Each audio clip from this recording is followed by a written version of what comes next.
Hello students, मैं हूँ आशीष और हम पढ़ रहे हैं राजस्थान का इतिहास। राजस्थान के इतिहास में हमारा टॉपिक चल रहा था मेवाड़ का इतिहास। ठीक है, मेवाड़ का इतिहास पढ़ रहे थे। हमने लास्ट टाइम क्या पढ़ा था? महाराणा मोकल पढ़ लिया था। ठीक है, जिलवाड़ा का युद्ध पढ़ा था हमने लास्ट टाइम। लास्ट वीडियो में जो पढ़ा था जिलवाड़ा का युद्ध, एक बार वो युद्ध देख लेते हैं वापस से।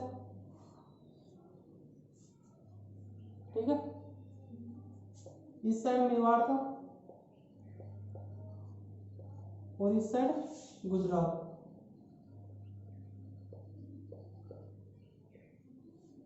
ठीक है, इस साइड गुजरात। गुजरात के शासक थे अहमद शाह।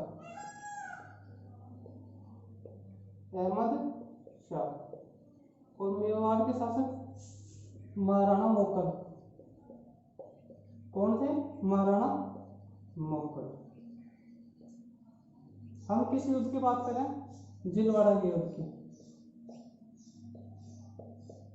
कब हुआ था? 1433 ईस्वी में। ठीक है, अहमद शाह ने आक्रमण किया मेवाड़ पे। महाराणा मोकल का पुत्र की बात करें तो पुत्र का नाम आता है कुंभा। पुत्र का क्या नाम आता है?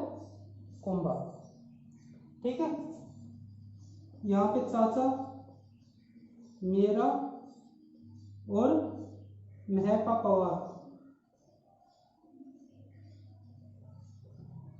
इन तीनों ने मिलकर क्या कर दी? मोकल की हत्या। ठीक है, यहां तक पढ़ लिया था मैंने। किस किसने किया था? चाचा मेरा और महपा पवार ने। यहां तक समझ में आ गया? चाचा मेरा किसके पुत्र थे? क्षेत्र सिंह के। ठीक है, और महपा पवार इसका मंत्री या सेनापति था। ठीक है, यहां तक क्लियर हो? इसके बाद में बात करते हैं हम इससे आगे महाराणा कुंभा के बारे में। आज पढ़ेंगे महाराणा कुंभा।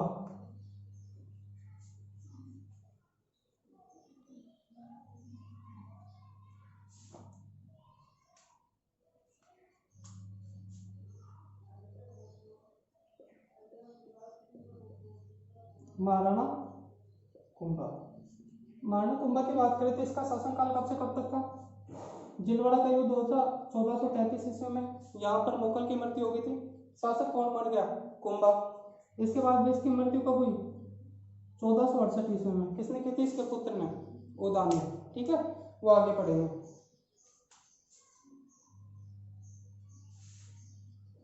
सबसे पहले इसकी उपाधियों की बात कर लेते हैं कि महाराणा कुंभा ने कौन कौन सी उपाधियां धारण की थी। ठीक है, उपाधियां। इनकी उपाधियों की बात करें तो सबसे पहले उपाधि आती है अभिनव भट्टाचार्य।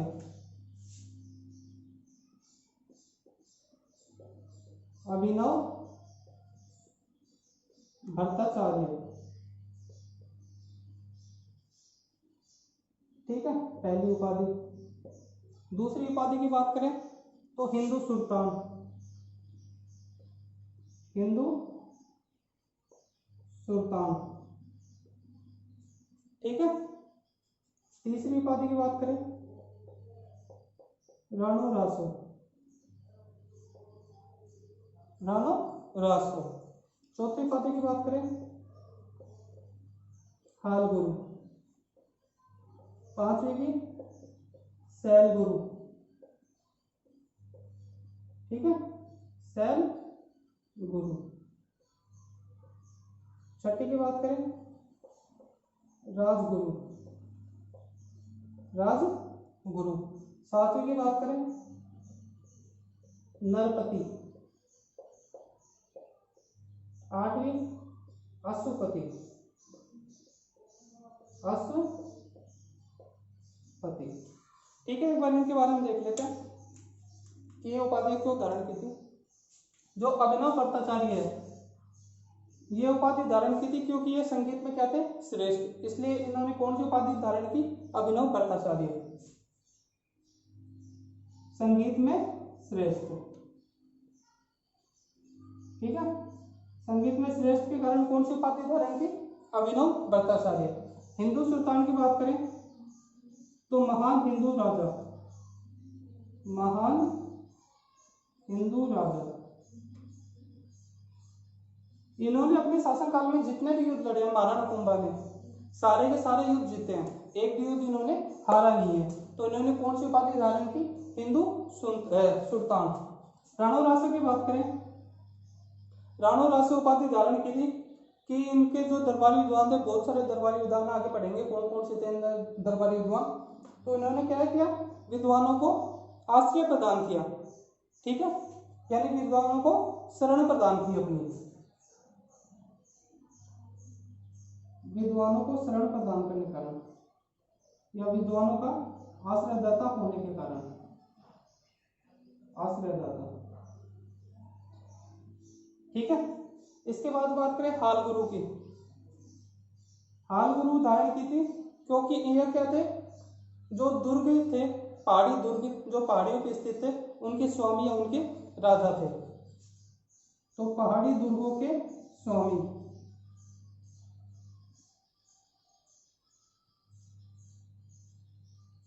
पहाड़ी दुर्गों के स्वामी। आगे बात करें शैल गुरु। इन्होंने शैल गुरु धारण की थी क्योंकि ये क्या है? भाला फेंकने में परिपूर्ण थे। जो भी भाला या शस्त्र होते थे उनको फेंकने में क्या थे? परिपूर्ण। इसलिए कौन सी धारण की? शैल गुरु, ठीक है।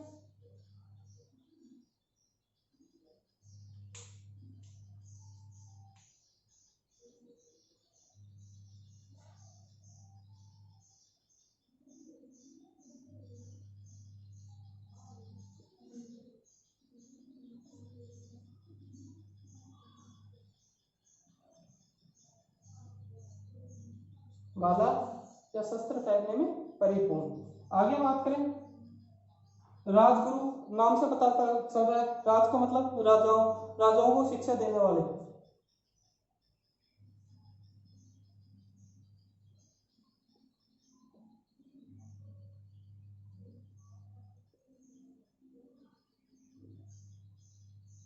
राजाओं को शिक्षा देने के कारण। आगे बात करें नरपति, नरों में श्रेष्ठ, नर मतलब मनुष्य में श्रेष्ठ। अश्वपति की आप बात करें तो घुड़सवारी में निपुण, ठीक है, घुड़सवारी में निपुण। कौन सी उपाधि आती है? अश्वपति। अश्व मतलब घोड़ा, पति यानी उनके स्वामी, यानी कि घुड़सवारी में निपुण जो होते हैं उनको क्या उपाधि मिलती है? अश्वपति।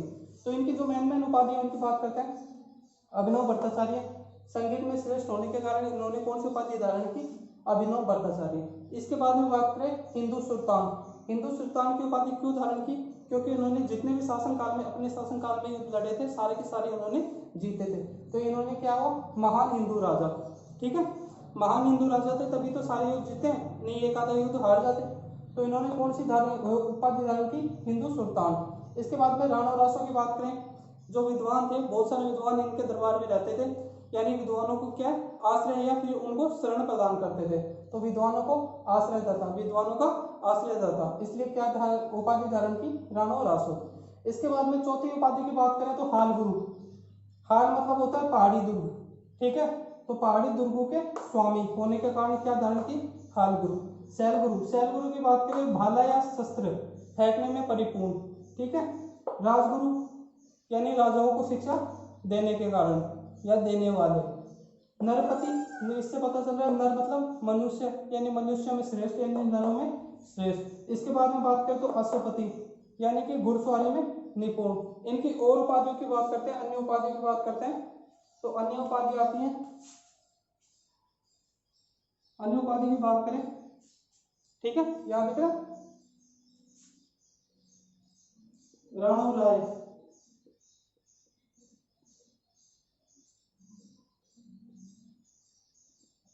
महाराजा धीराज,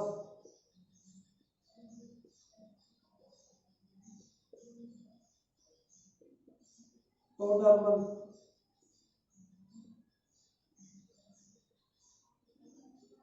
दान गुरु,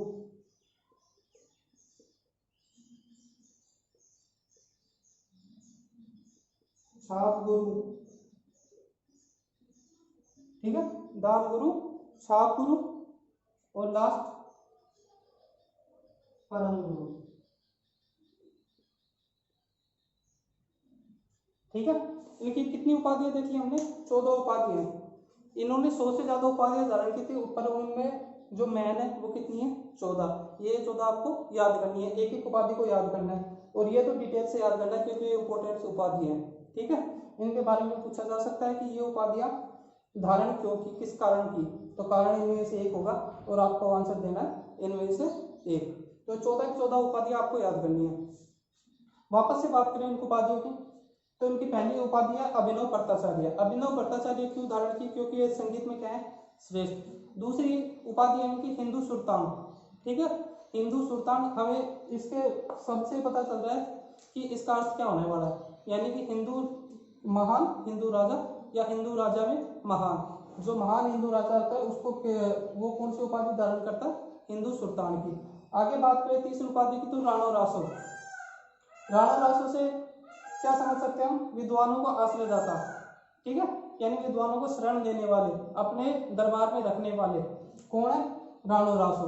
तो कौन सी उपाधि धारण की, राणो रासो। चौथी उपाधि की बात करें तो हाल गुरु।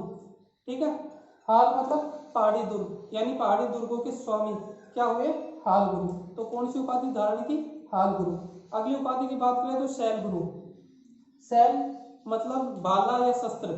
ठीक है, भाला या शस्त्र फेंकने में निपुण, यानी कि किसी को शिक्षा देने में निपुण होगा तभी व्यक्ति शिक्षा देगा, तो भाला या शस्त्र फेंकने में परिपूर्ण या निपुण। ठीक है, तो कौन सी उपाधि धारण की, शैल गुरु। इसके बाद में राजगुरु। राजगुरु का मतलब क्या हुआ, राजाओं को शिक्षा देने वाले। ठीक है, राजाओं को शिक्षा देने के कारण कौन सी उपाधि धारण की, राजगुरु। नरपति मतलब नरों में श्रेष्ठ या मनुष्यों में श्रेष्ठ। अशुपति घुड़सवारी में निपुण या परिपूर्ण। ठीक है, इसके बाद में बात करें राणो राय। 10वीं उपाधि की बात करें महाराजा धीराज। 11वीं उपाधि की बात करें टोडर मल। 12वीं उपाधि की बात करें दान गुरु। 13वीं छाप गुरु। 14वीं परम गुरु। इनको अच्छे से याद करना है। ठीक है, ये मैन है, इनको जो अर्थ है वो भी याद करना है, बाकी उपाधियों के नाम याद करने हैं। ठीक है, समझ में। अभिनव भट्टाचार्य संगीत में श्रेष्ठ। उसके बाद में हिंदू सुल्तान महान हिंदू राजा। इसके बाद में राणो रासो विद्वानों के आश्रयदाता या विद्वानों को शरण देने वाले। हाल गुरु पहाड़ी दुर्ग या किले होते थे उनके स्वामी या उनके राजा। ठीक है, उनके स्वामी या उनके राजा। उसके बाद में शैल गुरु भाला या शस्त्र फेंकने में परिपूर्ण या निपुण।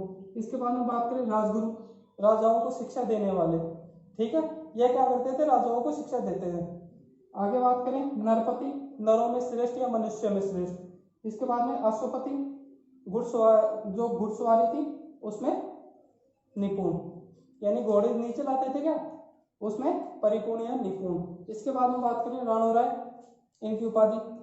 फिर महाराजा धीराज, तोडरमल, दान गुरु, छाप गुरु, परम गुरु। ठीक है, उपाधि याद हो जाएंगी। 14 उपाधि है, 14 को 14 को याद करना है। ठीक है, याद हो जाएंगी सारी उपाधियां अच्छे से।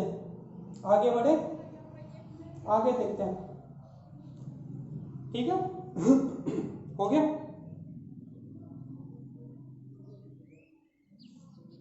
आगे बात करते हैं।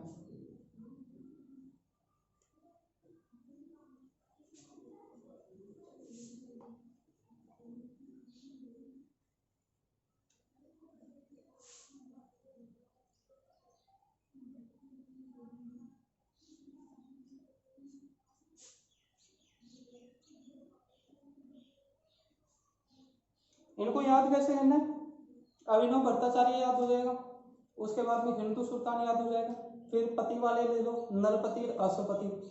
ठीक है, उसके बाद में ले लो ये गुरु वाली हाल गुरु, शैल गुरु, परम गुरु। ठीक है, राजगुरु। आगे बात करें तो छाप गुरु, परम गुरु। ठीक है, उसके बाद में बात करें राणो रासो और राणो राय। ठीक है, और फिर दो कौन सी बच गई, महाराजा धीराज और अगली तोदरमल। ठीक है, तोदरमल हो गए। ऐसे इनको याद करना है। ठीक है, एक बार तो ये जो अलग अलग वो उठा लो, फिर पति वाली उठा लो दोनों, नरपति रसोपति। उसके बाद में जो गुरु वाली है सारी वो उठा लो, राणो राय और राणो रसो हो जाएंगी। ठीक है, याद हो जाएंगी सारी इस तरीके से। आगे बात करते हैं कि जब ये शासक बने तो इनके सामने दो समस्याएं थी।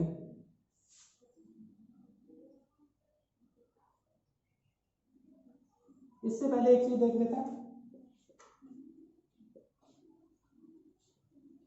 कुंभा जब शासक बने, महाराणा कुंभा जब शासक बने तो इनके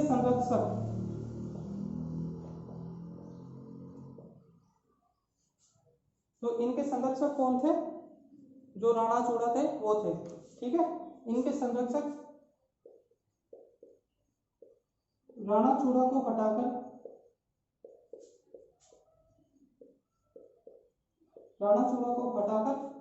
हंसाबाई ने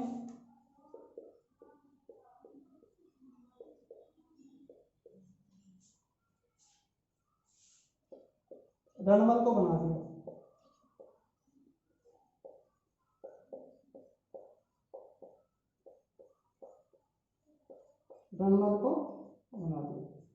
अब देखो, रणमल बन गया इनका संरक्षक। जब किसी अन्य राज्य का राजा किसी दरबार में आता है, किसी का संरक्षक बनता है, तो वो क्या है, वो अपनी चलाने लगता है। ठीक है, वो सारे अधिकार अपने हाथों में लेना चाहता है। तो रणबल ने भी क्या किया कि सारे अधिकार अपने हाथों में लेना चाहे। तो इससे जब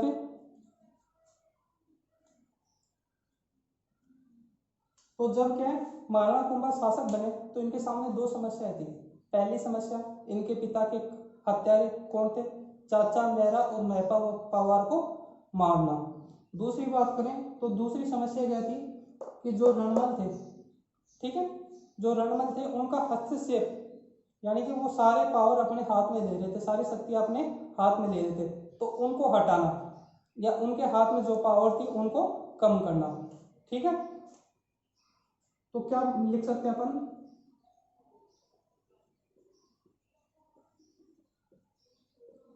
कुंभा के शासक बनने के बाद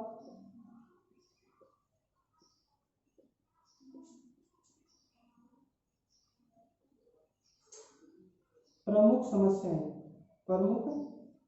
दो समस्याएं। समस्याओं की बात करें तो पहली समस्या क्या थी? अपने पिता के हत्यारे से बदला लेना। ठीक है, अपने पिता के हत्यारे से बदला लेना। तो पहली समस्या की बात करें, अपने पिता का नाम क्या है? मोकल। अपने पिता मोकल के हत्यारे कौन कौन है? चाचा मेरा व महपा पवार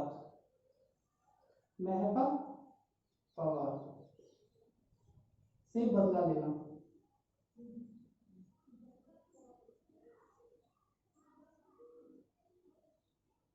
ठीक है, अपने पिता मोकल के हत्यारे चाचा मेरा व महपा पवार से क्या लेना? बदला लेना।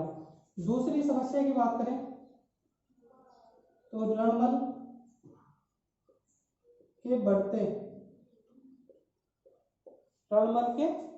बढ़ते प्रभाव को कम करना।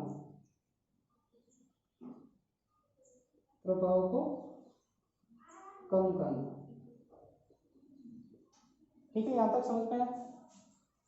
सबसे पहले क्या हुआ कि जब कुंभा छोटा था तब क्या किया हंसाबाई ने कि जो राव चूड़ा था इनको इन पे विश्वास नहीं था। इन्होंने सोचा कि राज्य के लिए क्या करेंगे, कुंभा की हत्या कर देंगे, खुद क्या बन जाएंगे, शासक बन जाएंगे। तो इन्होंने इसको बोला कि तू राज्य छोड़ के चला जा। तो ये राज्य छोड़ के चले गए। इसलिए जो राणा चूड़ा है उसको क्या बोला जाता है? मेवाड़ का राम। क्योंकि राम के साथ भी ऐसा ही हुआ था।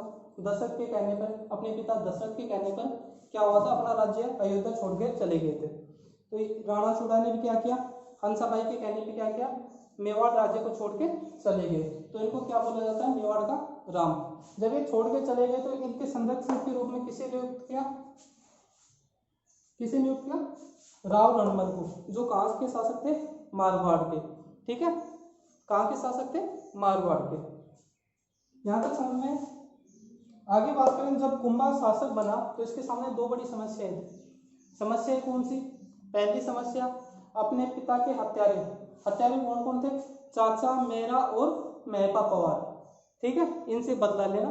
दूसरी समस्या क्या थी कि जब ये छोटे थे तो रणमल के हर चीजों में हस्तक्षेप करने लग गया था, यानी सारी शक्ति अपने हाथों में ले ली थी, तो उसका जो प्रभाव था उस प्रभाव को कम करना।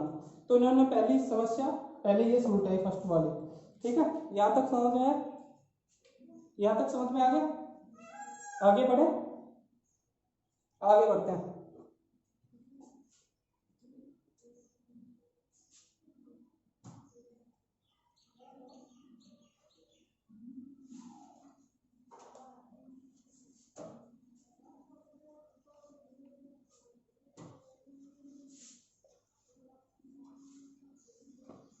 आगे बढ़ते हैं।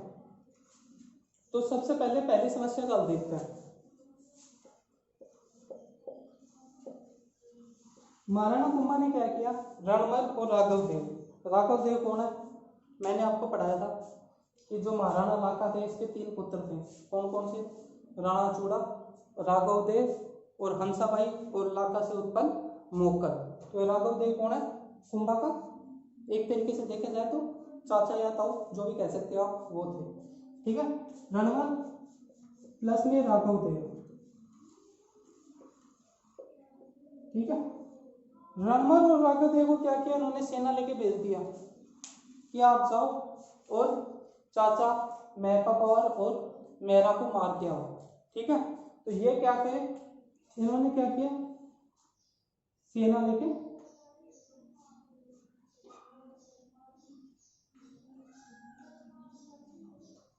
चल दिए, ठीक है, सेना लेके चल दिए।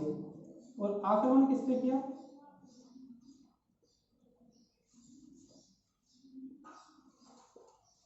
चाचा मेरा और मेहपा पवार। देखो यहाँ पे 2 थ्योरी आती है। पहली, ये गए आक्रमण करने तो इन्होंने तीनों को मार दिया, ठीक है, इनको तीनों को खत्म कर दिया। जो दूसरी थ्योरी आती है उनके अनुसार चाचा का बेटा एक्का, क्या नाम है? एक्का, एक्का और मेहपा पवार बच गए। बच के कहाँ चले गए? मालवा चले गए, ठीक है। तो इनमें से जो पहली थ्योरी है, इन तीनों की हत्या हो गई, ये ठीक है, ठीक है, क्योंकि आगे इनका वर्णन नहीं मिलता है। तो इसलिए क्या हुआ कि तीनों क्या मारे गए, ठीक है, ये तीनों क्या है? मारे गए। यहां तक समझ में? कुंभा ने क्या किया? रणमल, राघव देव, इन दोनों के नेतृत्व में क्या भेजी? सेना भेजी, किस पे आक्रमण करने के लिए? चाचा मेरा और मेहपा पवार। इन दोनों ने क्या किया? सेना लेके आक्रमण किया और इन तीनों की क्या कर दी? हत्या कर दी, ठीक है। ये तीनों मारे गए। तो इसकी पहली समस्या थी बदला लेना, वो पूरी हो गई, यानी इनका जो प्रण था कि मैं अपने पिता के हत्यारों से बदला लूंगा, वो प्रण क्या हो गया? पूरा हो गया, ठीक है। यहाँ तक समझ में आया? प्रण कैसे पूरा हुआ, समझ में आ गया? आगे बात करते हैं, आगे बात करते हैं इनकी दूसरी समस्या की, ठीक है, हो गया।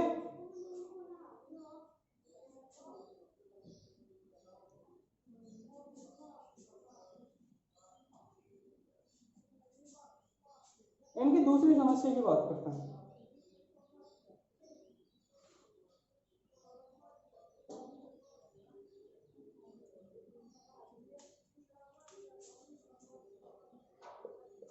इस साइड लिखते हैं रणमल, ठीक है, इस साइड लिखते हैं महाराणा कुंभा,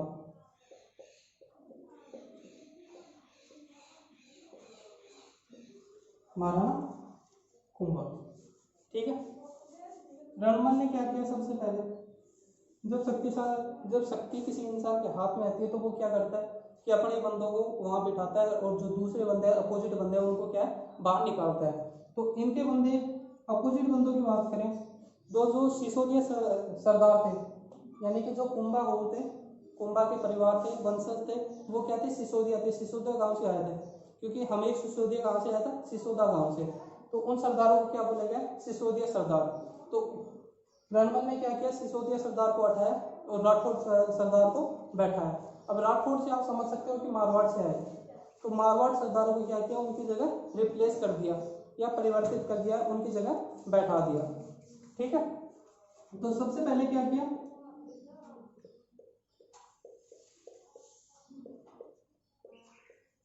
सिसोदिया सरदार को क्या कर दिया, हटा दिया। ठीक है, सिसोदिया सरदार को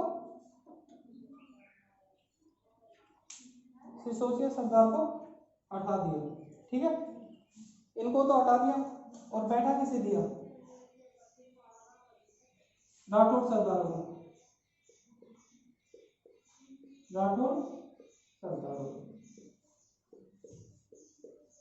वापस से देख लो, सिसोदिया सरदार कौन से हैं, कुंभा, मोकल, जो भी है, क्षेत्र सिंह, लाखा, ये क्या है, ये सारे सिसोदिया वंश के हैं। ठीक है, क्योंकि इनके जो अमीर सिसोदिया थे वो कहाँ से आए थे, सिसोदा से, जो सिसोदा गांव था वहां से आए थे, और उस गांव की स्थापना किसने की थी, राहत ने। ठीक है, यहाँ तक समझ में आया। सेम सिंह और राहत दो पुत्र थे, किसके, रण सिंह के। जब हम पहले ही पढ़े थे, हमने फर्स्ट वीडियो में देखा था, रण सिंह के दो पुत्र सेम सिंह और राहत। राहत ने सिसोदा गांव की स्थापना की, सेम सिंह के जो वंश थे उन्होंने रावल की उपाधि धारण की। ठीक है, उसके बाद में कौन हुए, सेम सिंह के सामंत सिंह और कुमार सिंह, सामंत सिंह हार गए, कुमार सिंह के वंशज ने राज किया। तो क्या सिसोदिया सरदार कहाँ के थे, मेवाड़ के, प्रॉपर मेवाड़ के। तो इनको क्या किया, रणमल ने हटाता गया और किसको बैठाता गया, जो अभी राठौर सरदार को, इनको बैठाते गए, राठौर सरदार को रिप्लेस करता गया। ठीक है, इनको बैठाता गया वहां पे। आगे बात करें तो महाराणा कुंभा के चाचा थे, चाचा या ताऊ जो थे, कौन, राघव देव। ठीक है, एक थे राणाचूड़ा। तो क्या हुआ कि जो सिसोदिया सरदार थे, अब ये देखने लगे भाई कि ये हमारे साथ बहुत बुरा कर रहा है। तो ये क्या है कि राणाचूड़ा को बुलाने चले गए, क्योंकि ये छोड़ के चला गया था। जब हंसाभाई ने बोला था कि आप राज्य से बाहर निकल जाओ, तो ये क्या है, राज्य से बाहर चला गया था। तो क्या है, सिसोदिया सरदार कहाँ गए, राणाचूड़ा के पास। अब राणाचूड़ा की बात करें तो ये कहाँ पर गया, महाराणा कुंभा के पास। इसको क्या किया, समझाया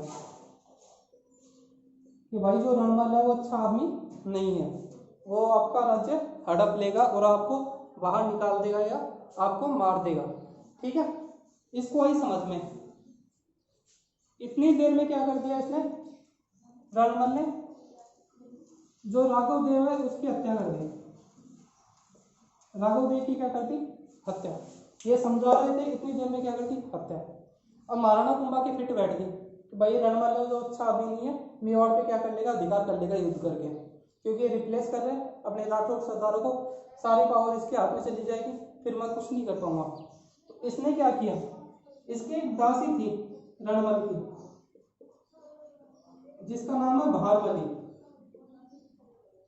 क्या नाम है, भारमली। रणमल भारमली से प्यार करता था और भारमली करती थी महाराणा कुंभा से। इस बात का फायदा उठाया महाराणा कुंभा ने।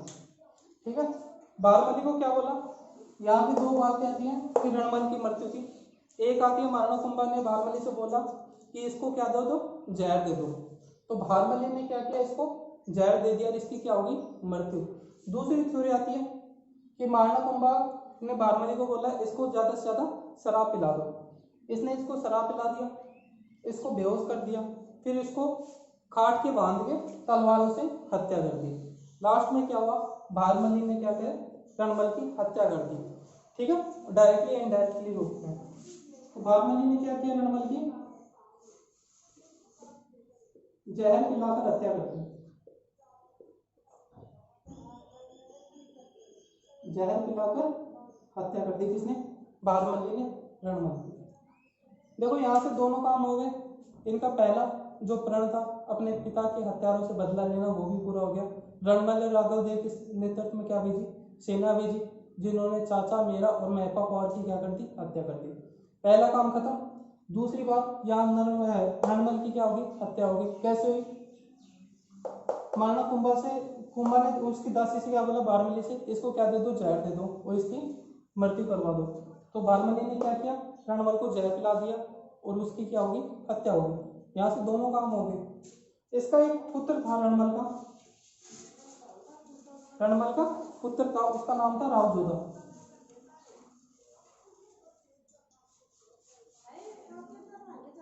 रावजोधा। आपको पता है महाराणा कुंभा ने खुद ने देखा था कि जब मेरे पिता की मृत्यु हुई थी, जब जिसने भी उनको मारा था मैंने उनके साथ क्या लिया, बदला लिया। तो इसने भी सोचा रावजोधा को जो पता चलेगा कि इसके पिता की हत्या मैंने की है या मैंने करवाई है इनडायरेक्टली तौर पे, तो ये क्या है, रावजोधा मेरे से बदला लेगा। तो इसने क्या किया, रावजोधा की हत्या करना चाहिए, पर रावजोधा क्या है, भाग गया। मेवाड़ से क्या हुआ, भाग गया। आगे रावजोधा की स्टोरी देखते हैं, पहले ये वापस से देख लो कि जो रणमल था, रणमल का हस्तक्षेप ज्यादा बढ़ने लगा। ठीक है, यानी रणमल का जो प्रभाव था मेवाड़ इतिहास में या मेवाड़ राज्य में, वो क्या हुआ, बढ़ने लगा। इसने सबसे पहले क्या किया, जो सिसोदिया सरदार थे, जो एक्चुअल में सरदार थे कहाँ के, मेवाड़ के, उनको हटाकर क्या किया, राठौड़ के सरदारों को बैठाने लग गए, पहली चीज।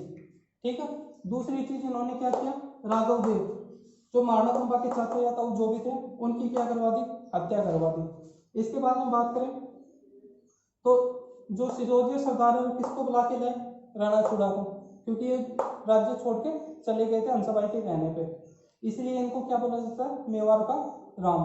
तो ये क्या गए, महाराणा कुंभा के पास गए, इन्होंने इनको समझाया, तो महाराणा कुंभा क्या है समझ में, महाराणा कुंभा ने बोला भारमली से, महाराणा कुंभा ने बोला भारमली से।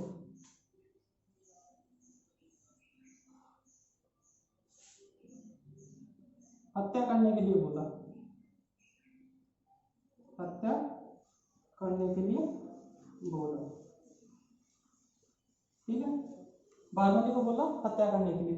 भारमली ने क्या किया, रणमल को जहर पिला दिया। इसकी दासी थी, ये इससे प्यार करता था, तो इसने क्या किया, इसको जहर पिला दिया।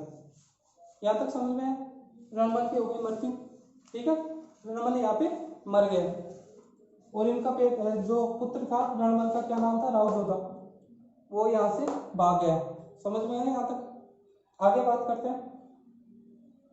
यहाँ तक समझ में आ गया ना, ठीक है, आगे देखते हैं।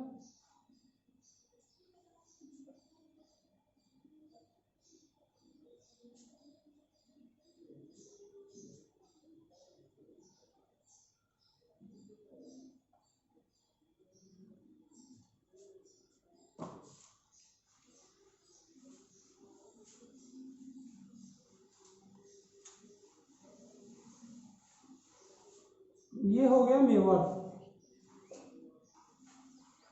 और ये हो गया मारवाड़, समझाने के लिए बनाया। ठीक है, यहां से गया, यहां से कौन निकला, यहां से निकला रावजोधा और कहां चला गया, काहुनी गांव।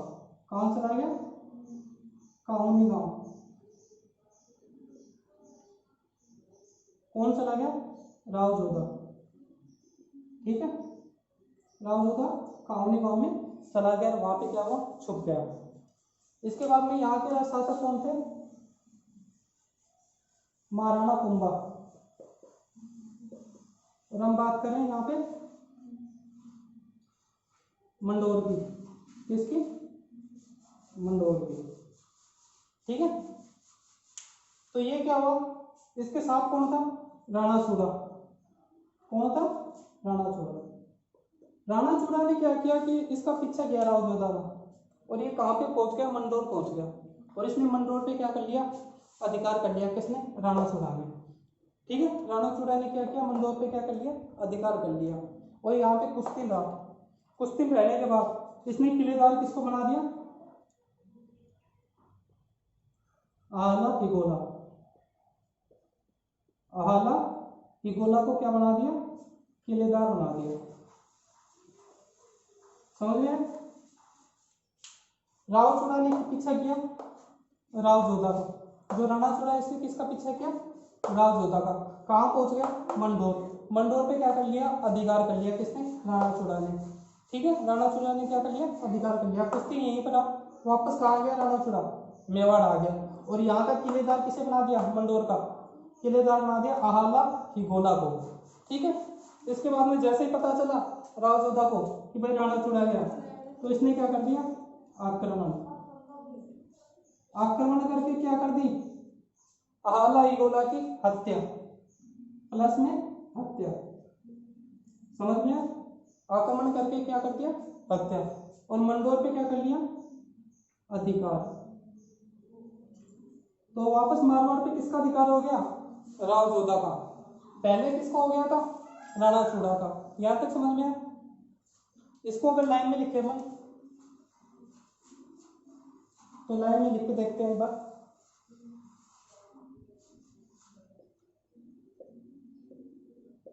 रणमल की मृत्यु के बाद, रणमल की मृत्यु के बाद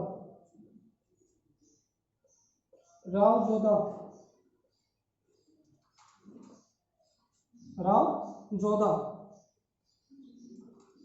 मेवाड़ से भागकर,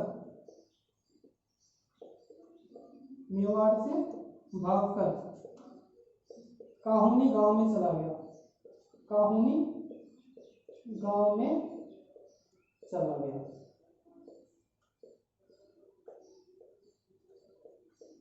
यहां तक समझ रहे हैं कि रणमल की मृत्यु के बाद राव जोधा मेवाड़ से भागकर काहुनी गांव में चला गया। इसके बाद बात करें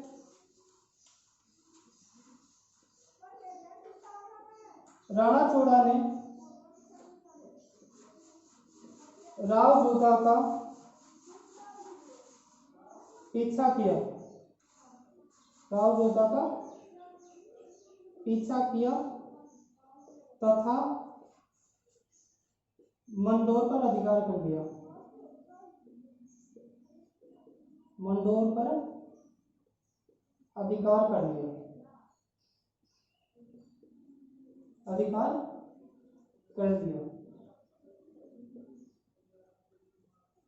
ठीक है, यहां तक समझ में? आगे बात करें, आगे मैं ऊपर लिख देता हूं।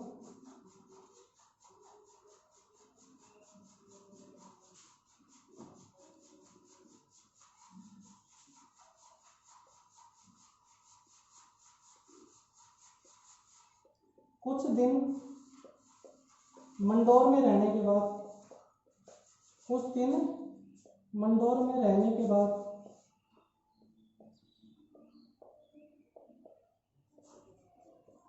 आहाला उगाला, आहाला ईगोला को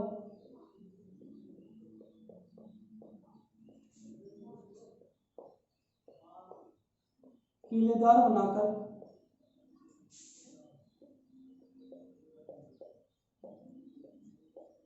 वापस मेवाड़ आ गया, वापस मेवाड़ आ गया। यहां तक समझ में है? आगे बात करें तो आगे क्या है?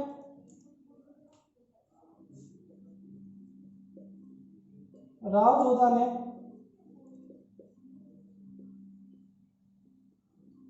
मौका पाकर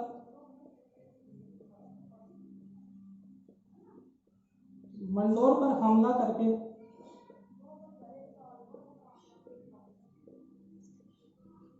मंडोर पर हमला करके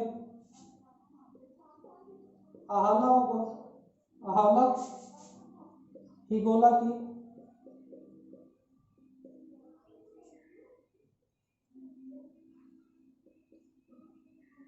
हत्या कर दी, वह मंडोर पर अधिकार कर लिया, मंडोर पर अधिकार कर लिया। ठीक है, जो चीज समझाई थी वही चीज लिखिएगा। मेवाड़ के शासक महाराणा कुंभा रणमल की हत्या के बाद इसके पुत्र राव जोधा कहां चले गए? भागकर काउनी गांव। काउनी गांव जाने के बाद राणा चूड़ा ने क्या किया? राव जोधा का पीछा, और कहां चला गया? मंडोर। मंडोर पे आक्रमण करके क्या कर लिया राणा चूड़ा ने? अधिकार। इसके बाद में क्या हुआ? जब मंडोर पे अधिकार कर लिया, कुछ दिन यहाँ पे रहा, रहने के बाद किलेदार किसको बना के चला गया वापस? मेवाड़। आहाला ईगोला को किलेदार बना के वापस कहां चला गया? मेवाड़ चला गया। इसके बाद राव जोधा ने मौका देखकर क्या किया? मंडोर पर आक्रमण किया, जिसका किलेदार कौन था? आहाला ईगोला। इसकी क्या कर दी? हत्या कर दी। ठीक है, और किस पे अधिकार कर लिया? मंडोर पे अधिकार कर लिया। यहां तक समझ में क्या समझाया मैंने? ठीक है, एक मिनट देखना।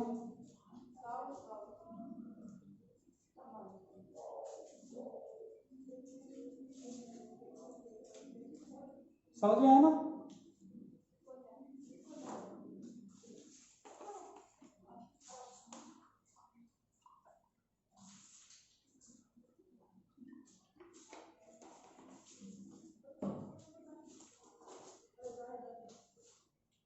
ठीक है, आगे बात करते हैं महाराणा कुंभा के युद्धों की।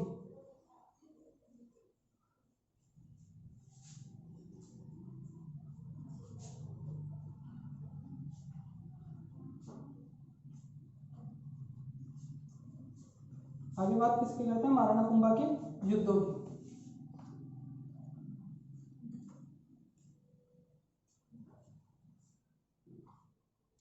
इनके प्रथम सैनिक अभियान की बात करें तो प्रथम सैनिक अभियान था आबू विजय।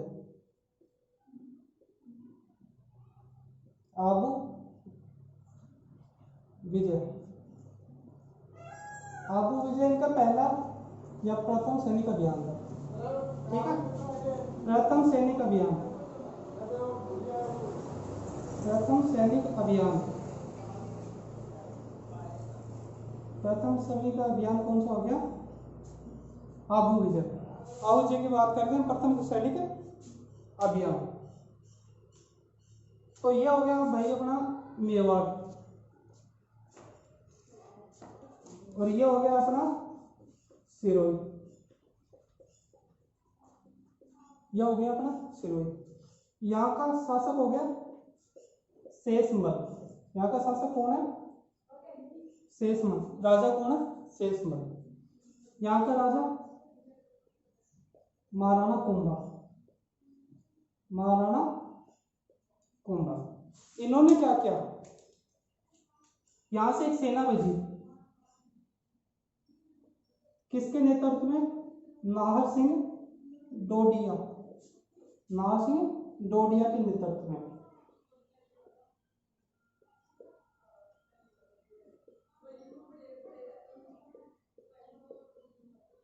ठीक है, नाहर सिंह डोडिया के नेतृत्व में क्या भेजी? सेना भेजी, और आक्रमण किस पे करवाए? सिरोही पे। मैंने आपको बता दिया था इनकी उपाधि क्या? हिंदू सुल्तान। इन्होंने एक भी युद्ध नहीं हारा अपनी जिंदगी में, तो ये क्या हुआ? इनकी क्या हुई? हार हुई। और महाराणा कुंभा क्या हुई? जीत हुई। अब बात करें कि इन पे आक्रमण करने के कारण क्या थे। देखो, पहला कारण क्या होता था उस समय? किस क्षेत्र? शेषमल ने क्या किया? शेषमल ने क्या किया कि जो मेवाड़ के, जो मेवाड़ी गांव थे, मेवाड़ क्षेत्र के गांव थे, उन पे क्या कर लिया? अधिकार कर लिया।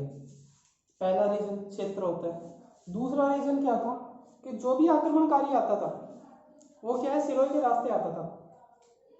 तो सिरोही के रास्ते आता था तो इसने क्या करता था? ये शेषमल क्या करता था कि उसकी अधीनता स्वीकार कर लेता था। जो भी आक्रमण करने आएगा उसकी अधीनता क्या कर लेता? स्वीकार कर लेता था। तो आक्रमणकारी को क्या रास्ता मिल जाता था? किस पे आक्रमण करने के लिए? मेवाड़ पे आक्रमण करने के लिए। यानी कि ज्यादातर आक्रमण किस रास्ते से होते थे? सिरोही के रास्ते से। दो रीजन है। पहला रीजन, मेवाड़ के क्षेत्रों पर अधिकार कर लिया किसने? शेषमल ने। अगर दूसरे रीजन की बात करें तो ज्यादातर आक्रमण इसी रास्ते होते थे। ठीक है, दोनों रीजन समझ में, इनको लिख देता हूं मैं।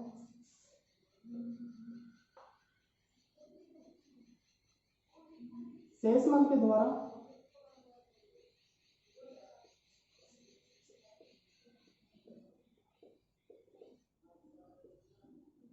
मेवाड़ी गांव पर अधिकार होना।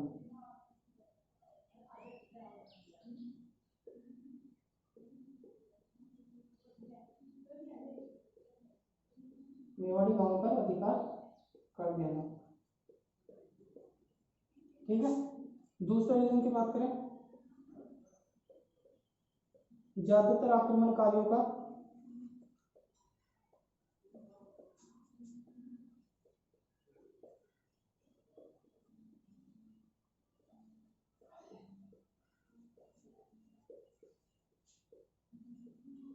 इसी रास्ते से आना। ज्यादातर आक्रमणकारियों का इसी रास्ते से आना। दो रीजन थे, दोनों रीजन बता दें। पहले रीजन की बात करें तो शेषमल के द्वारा क्या गया? मेवाड़ के जो क्षेत्र था उसके अंदर जो गांव थे उन पे क्या कर लिया? अधिकार कर लिया। किसने? शेषमल ने। अब कोई अपने राज्य पे, अपने जमीन पे अधिकार करेगा तो वो युद्ध तो लड़ेगा। तो क्या किया कुंभा ने, किसके नेतृत्व में सेना भेजी? नारसिंह डोडिया के नेतृत्व में सेना भेजी। किस पे आक्रमण करने के लिए? सिरोही पर आक्रमण करने के लिए। और इसमें महाराणा कुंभा क्या हुई? जीत। शेषमल की क्या हुई? हार। ये क्या है? आबू विजय। अब आबू विजय के जो उपलक्ष्य था या जो मौका था आबू विजय का,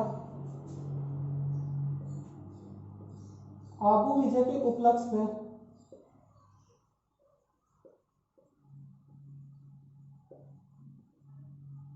महाराणा कुंभा ने क्या किया? 2 दुर्गों का निर्माण करवाया। ठीक है, महाराणा कुंभा ने क्या किया? 2 दुर्गों को निर्माण करवाया। पहले दुर्ग की बात करें अपन तो पहला दुर्ग है अचलगढ़ दुर्ग, जो कहाँ पर है? आबू सिरोही में। दूसरे दुर्ग की बात करें तो बसंती दुर्ग या बसंतगढ़ दुर्ग, जो कहाँ पर? पिंडवाड़ा तहसील सिरोही में। ठीक है, कहाँ पर है? वो भी सिरोही में है। तो इसने क्या किया? 2 दुर्गों का निर्माण करवाया। दोनों दुर्गों को देखे हमारे। तो पहले दुर्ग की बात करें तो अचलगढ़ दुर्ग, अचलगढ़ दुर्ग, अचलगढ़ दुर्ग हो गए। दूसरे दुर्ग की बात करें तो बसंती दुर्ग,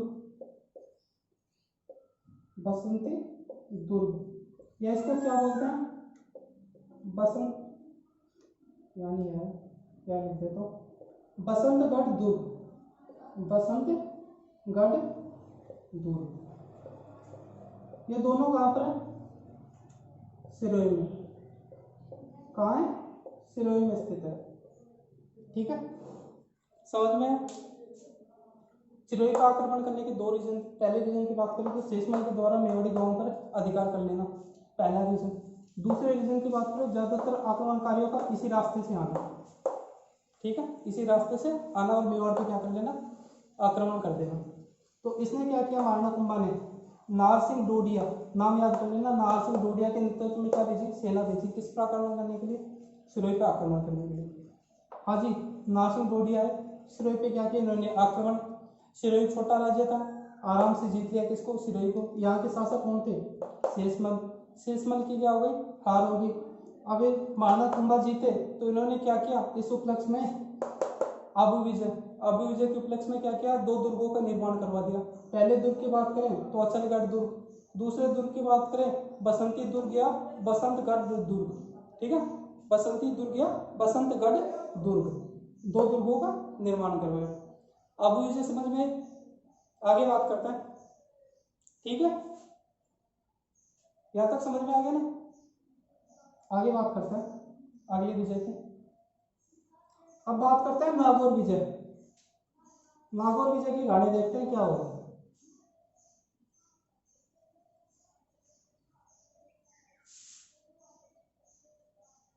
महाराणा कुंभा थोड़ा लंबा टॉपिक है, टाइम लगता है इसमें। ठीक है, तो दूसरी विजय की बात करें तो नागौर विजय की बात करते हैं अपन। नागौर विजय,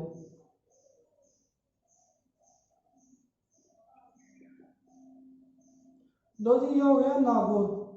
क्या हो गया? नागौर। नागौर का शासक है नासिरुद्दीन। अभी कोई नहीं है शासक, नासिरुद्दीन और शम्स। नागौर में क्या हुआ? पिता की मृत्यु हुई। उसके 2 बेटे थे, नासिरुद्दीन और शम्स का। बड़ा बेटा था नासिरुद्दीन, छोटा बेटा था शम्स का। तो आपको पता है बड़ा बेटा शासक बनता है, तो शासक कौन बना? नासिरुद्दीन। शम्स कहाँ चला गया? मेवाड़। मेवाड़ में महाराणा कुंभा, महाराणा कुंभा के पास चला गया।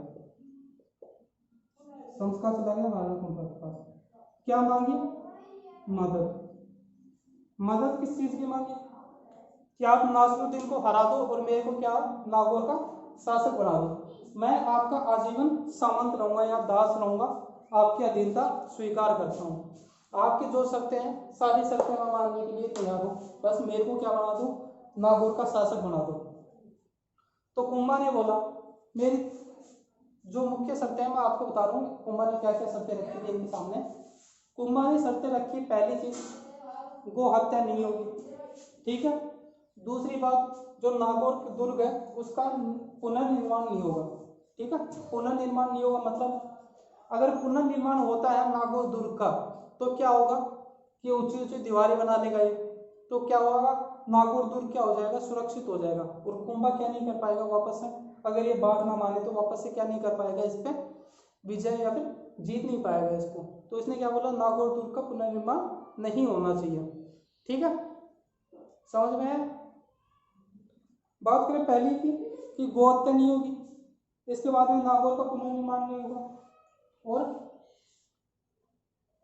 आपको क्या देना पड़ेगा, आपको कर देना पड़ेगा। क्या देना पड़ेगा, कर देना पड़ेगा, जो तो पहली चीज होती है। कोई भी अधीनता स्वीकार कर लेता है तो बड़ा शासक क्या करता है, उससे कर लेता है। ठीक है, तो इसने क्या किया, मारना कुंभा ने इस पर आक्रमण किया, आक्रमण किया, इसको हरा दिया और इसको क्या बना दिया, शासक बना दिया। कहां का, नागौर दुर्ग का। ठीक है, शर्तों की बात करें, गो हत्या निषेध,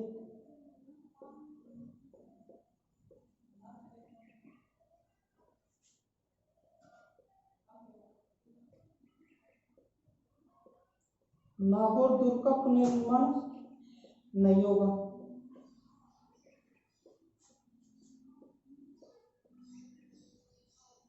पुनर्निर्माण नहीं होगा। इसके बाद में तीसरी शर्त की बात करें तो नॉर्मल शर्त है, कर देना पड़ेगा। कर तो हर कोई देता ही है जो अधीनता स्वीकार करता है। यहाँ तक समझ में है। पहली चीज गो हत्या निषेध, यानी गो की हत्या नहीं होगी। दूसरी बात, नागौर दुर्ग का पुनर्निर्माण नहीं होगा, जिससे क्या तू सुरक्षित ना हो पाए और तू जो जब कर देना बंद करे या फिर गो हत्या करे तो मैं क्या तेरे को आक्रमण करूँ, तेरे को हरा दूँ। और तीसरी शर्त कर देना पड़ेगा। तो संस्कार ने क्या है, कर इन तीनों शर्तों को क्या कर लिया, मान लिया। ठीक है, तो मारना कुंभा ने क्या किया, नासिरुद्दीन पर क्या कर दिया, आक्रमण कर दिया, नासिरुद्दीन को क्या हरा दिया। इसके बाद में संस्था को क्या बना दिया, नागौर का शासक। पर आपको पता ही है कोई भी शासक बनता है तो वो अपने ही चलाता है। तो इसने क्या किया, शर्तों को तोड़ना शुरू कर दिया।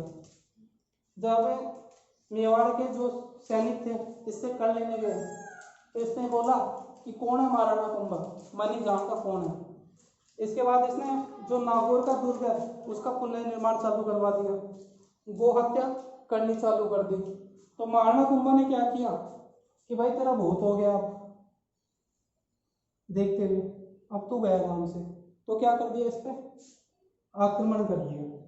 क्या कर दिया, आक्रमण कर दिया। तो मारना कुंभा की क्या होगी, जीत होगी। आपको पता ही है मारना कुंभा एक भी युद्ध नहीं लड़ा अपने शासनकाल में, तो ये जीतना ही था। इसके बाद में संस्कार कहां चला गया, कहां चला गया, गुजरात। संस्कार कहां चला गया, गुजरात। यहां तक समझ में है। नागौर है, नागौर के दो यानी कि दो शासक मान लो, इनके पिता की मृत्यु होने के बाद दो भाई थे। दोनों भाई कौन कौन से, नासिरुद्दीन और शमस्कार। नासिरुद्दीन बड़ा है तो शासक कौन बनता है, ज्येष्ठ पुत्री बनता है। तो नासिरुद्दीन क्या बन गया, यहाँ का शासक बन गया। समझ में है। इसके बाद में शमस्कार ने क्या किया कि मेरे को यहाँ का शासक बनना है, तो कहाँ चला गया, महाराणा कुंभा के पास। इसने महाराणा कुंभा को बोला कि मैं आपकी आजीवन अधीनता स्वीकार करने के लिए तैयार हूँ, आप कर देने के लिए तैयार हूँ, आपकी शर्तें मानने के लिए तैयार हूँ। तो महाराणा कुंभा ने क्या क्या शर्तें रखी इसके सामने कि गो हत्या निषेध रहेगी तुम्हारे राज्य में, दूसरी चीज तुम नागौर दुर्ग का पुनर्निर्माण नहीं करोगे। तो इसने क्या कहा कि मैं आपकी सारी शर्तें मानने के लिए तैयार हूँ। तो महाराणा कुंभा ने क्या किया, नासिरुद्दीन पे आक्रमण किया, नासिरुद्दीन को हरा दिया। तो क्या किया, संस्था को शासक बना दिया। अब आपको पता है कोई भी राजा व्यक्ति शासक बनता है तो वो अपने ही चलाता है। तो इसने तीनों शर्तों को तोड़ना शुरू कर दिया।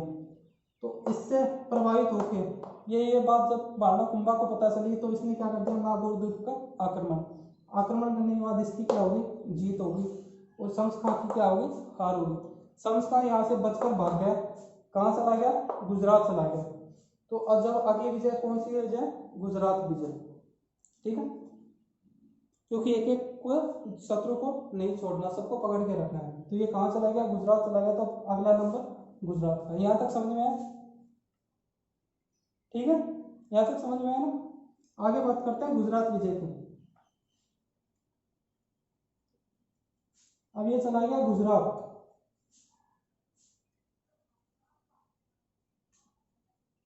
गुजरात का शासक है कुतुबुद्दीन। गुजरात का शासक कौन है, कुतुबुद्दीन। अब बात करते हैं गुजरात विजय की। गुजरात विजय, ठीक है। गुजरात विजय की बात करते हैं, तो यहां लिख देते हैं गुजरात और यहां लिख देते हैं मेवाड़, ठीक है। गुजरात के शासक कौन है, कुतुबुद्दीन।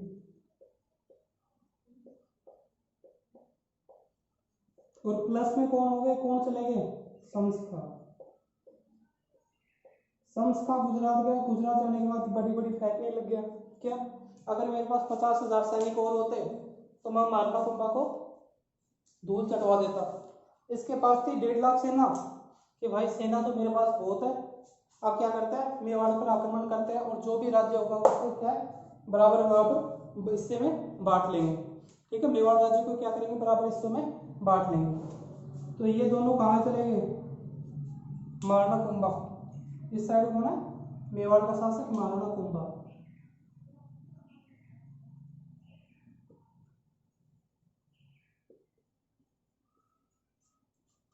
तो इन्होंने क्या किया, मारना कुंभा पर आक्रमण।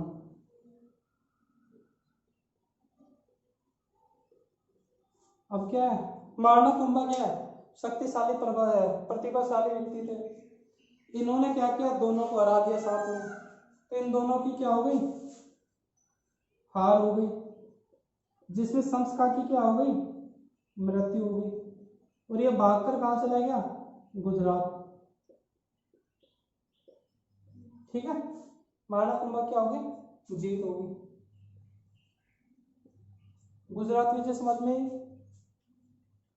संस्का नागौर से भागकर कहा आ गया, गुजरात आ गया। गुजरात का शासक है कुतुबुद्दीन खां। कौन है गुजरात का शासक, कुतुबुद्दीन खां। और यहाँ का जो नागौर का शासक और कौन हो गया, शम्स खां। ये दोनों मिल गए। ये दोनों मिलने के बाद क्या किया इन्होंने, मारना कुंभा के ऊपर आक्रमण किया। तो मारना कुंभा ने क्या, इन दोनों को क्या कर दिया, हरा दिया। इस युद्ध में शम्स खां की क्या हो गई, मृत्यु हो गई। और कुतुबुद्दीन भागकर कहाँ चला गया, वापस गुजरात चला गया। यहाँ तक खत्म हो, समझ में आया। मारना कुंभा की जीत हो गई। गुजरात विजय समझ में आई, समझ में आई। आगे बढ़ते हैं।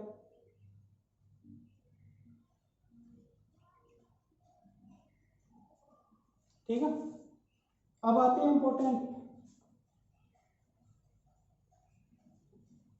इंपोर्टेंट विजय की बात करते हैं। मांडू विजय या मालवा विजय।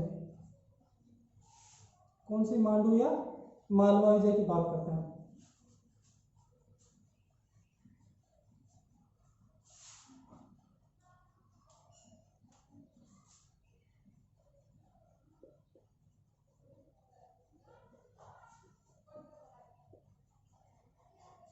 मांडू विजय या मालवा विजय की बात करते हैं। तो इसका शासक कौन था, सबसे पहले शासक की बात कर लेते हैं।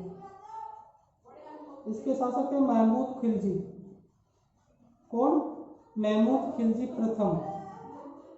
महमूद खिलजी प्रथम, ठीक है। इसने क्या किया था, इसने 5 बार आक्रमण किया।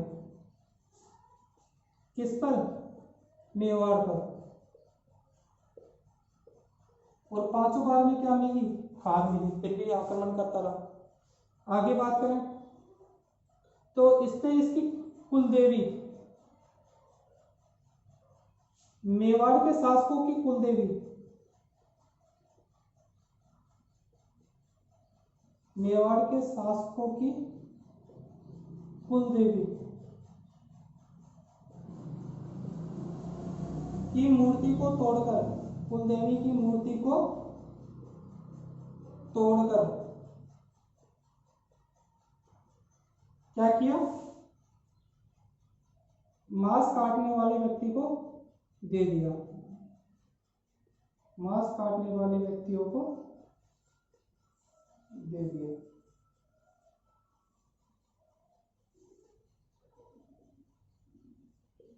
इनकी कुलदेवी की बात करें तो कुलदेवी कौन है, बाण माता। कौन है, बाण माता। ठीक है। मांडू विजय, यहाँ का मांडू का शासक कौन था, महमूद खिलजी फर्स्ट। कौन था, महमूद खिलजी फर्स्ट। इसने क्या किया, इसने 5 बार आक्रमण किया था मेवाड़ पे, हर बार क्या मिली इसको, हार मिली। इसने लास्ट में क्या किया कि मेवाड़ के शासकों की कुलदेवी है जिसका नाम क्या है, बाण माता, यानी कि कुलदेवी कौन है, बाण माता। इसकी मूर्ति को तोड़कर क्या किया, मांस काटने वाले व्यक्तियों को दे दिया। यहां तक समझ में आया। ठीक है, आगे बात करें तो एक साइड में लिख लेते हैं मांडू और एक साइड में हो गया अपना मेवाड़। मेवाड़ के शासक हो गए महाराणा कुंभा और मांडू के शासक हो गए महमूद खिलजी फर्स्ट।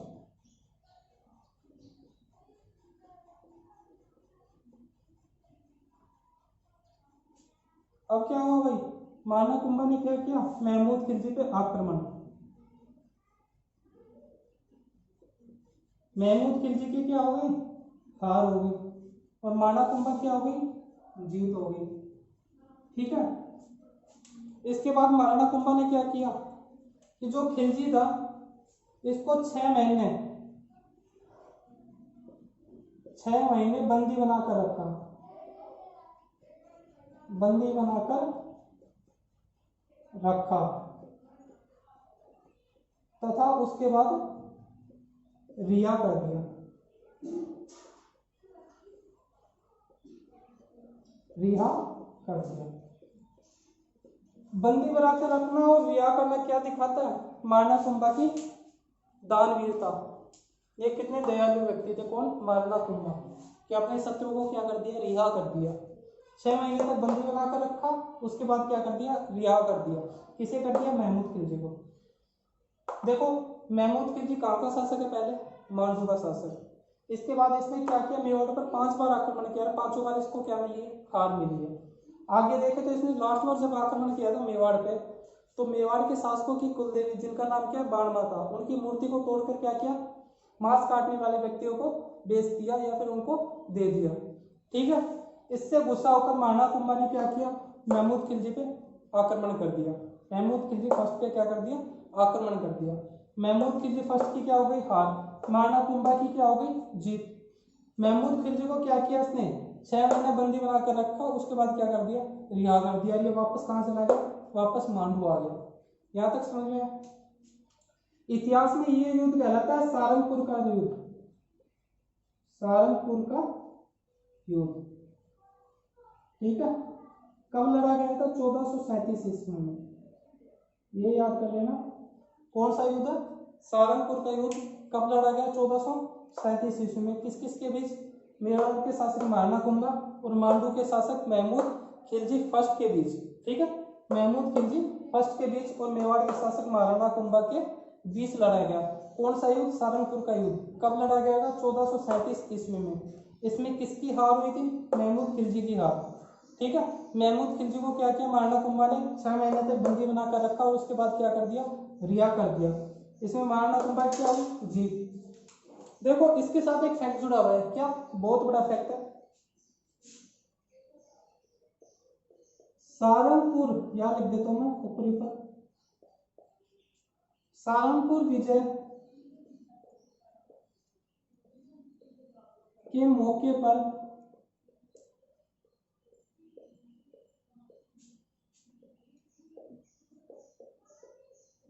महाराणा कुंभा ने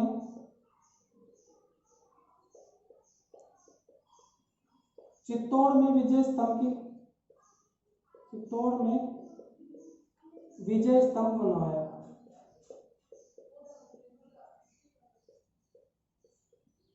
विजय स्तंभ बनवाया, कहाँ बनवाया, चित्तौड़ में बनवाया। किसने बनवाया, महाराणा कुंभा ने बनवाया। क्यों बनवाया, सारंगपुर विजय के उपलक्ष्य में बनाया। सारंगपुर विजय कब हुई, 1437 ईस्वी के बीच किस किस के बीच लड़ा गया सारंगपुर युद्ध? महाराणा कुंभा और महमूद खिलजी। महमूद खिलजी कहाँ के शासक थे? मांडू के शासक। इन्होंने इससे पहले कितनी बार आक्रमण किया? इन्होंने 5 बार आक्रमण किया। महाराणा कुंभा ने क्यों गुस्से में आकर महमूद खिलजी पे आक्रमण किया?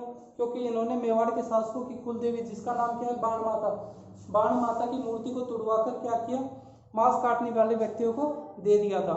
इसलिए क्या किया महाराणा कुंभा ने? आक्रमण किया। किस पे किया था? महमूद खिलजी पे, जिसमें महमूद खिलजी क्या हो गई थी? हार। महमूद खिलजी को महाराणा कुंभा ने क्या 6 महीने बंदी बना के रखा।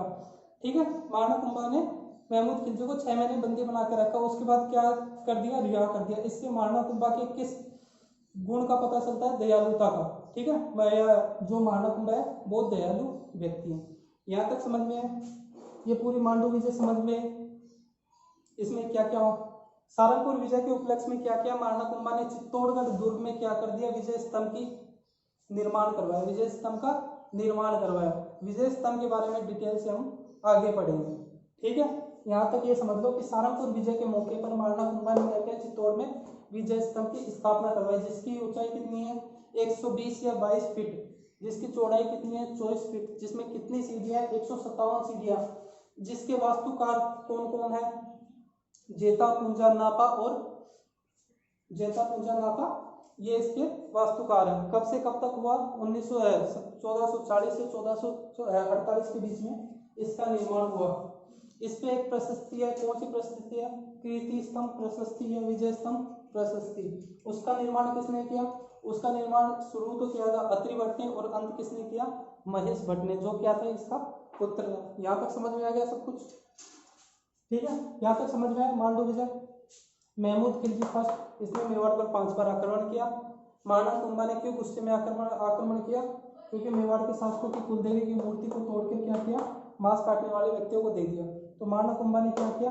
गुस्से में आकर किस पे आक्रमण कर दिया? मांडू पे आक्रमण कर दिया। मांडू का शासक महमूद खिलजी फर्स्ट। इसमें महमूद खिलजी की क्या हो गई? हार हो गई। महाराणा कुंभा क्या हो गई? जीत हो गई। इसके बाद में बात करें तो महाराणा कुंभा ने क्या किया? जो महमूद खिलजी थे उसको 6 महीने से क्या किया? बंदी बनाकर रखा। इसके बाद में क्या कर दिया? रिहा कर दिया। वापस कहाँ चला गया? मांडू चला गया। यहाँ तक समझ में आया? आगे बढ़ते हैं हम चंपानेर की संधि। यहाँ तक समझ में आ गया? आगे बढ़ते हैं चंपानेर की संधि, जो कब हुई? 1456 ईस्वी में। किस किस के बीच? गुजरात के शासक कुतुबुद्दीन खां और मांडू के शासक महमूद खिलजी फर्स्ट के बीच में हुई। कौन सी संधि? चंपानेर की संधि, जिसके तहत क्या किया? मेवाड़ पर आक्रमण किया। जिसमें क्या हो गई? गुजरात के शासक और मांडू के शासक की हार हो गई। यहाँ तक समझ में आया ना?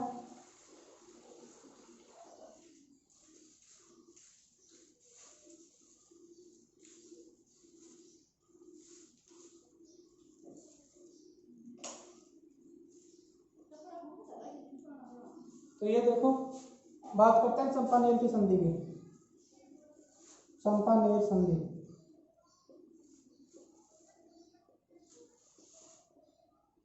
कब हुई थी? 1456 ईस्वी में। ठीक है, आगे बात करें गुजरात की। गुजरात के शासक कुतुबुद्दीन खां।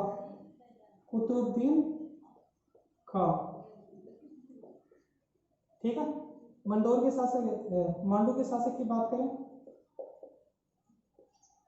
मांडू के शासक महमूद खिलजी फर्स्ट। महमूद खिलजी फर्स्ट। ठीक है, इन दोनों के बीच में क्या हुई? चंपानेर की संधि। चंपानेर की संधि समझ में है? किस किस के बीच हुई? अब आपको पता है दो शत्रु जब साथ में मिलते हैं तो वो क्या बन जाते हैं? दोनों दोस्त बन जाते हैं। तो मांडू के शासक महमूद खिलजी और गुजरात के शासक कुतुबुद्दीन खां क्या बन गए? दोनों दोस्त बन गए। और क्या किया इन्होंने? चंपानेर की संधि की। चंपानेर की संधि क्यों हुई? आपको पता है किसके शत्रु थे? महाराणा कुंभा के। तो जाहिर सी बात है किस पे आक्रमण करेंगे? महाराणा कुंभा पे। तो किस पे आक्रमण किया इन्होंने? मेवाड़ पे। मेवाड़ के शासक महाराणा कुंभा।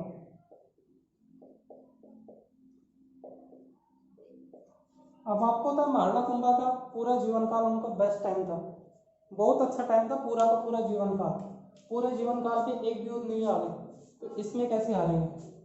तो इन दोनों की क्या होगी यहाँ पे? हार होगी, और महाराणा कुंभा क्या होगी? जीत होगी। और चंपानेर की संधि जो 1456 में हुई थी वो क्या हो गई? विफल हो गई। जो ये युद्ध लड़ा गया इन दोनों के बीच में, चंपानेर की संधि के कारण गुजरात के शासक और मांडू के शासक एक हो गए, तो महाराणा कुंभा अलग थे। तो जो युद्ध लड़ा गया वो कौन सा युद्ध है? बदनौर का युद्ध। बदनौर का युद्ध कब हुआ था? 1457 ईस्वी में।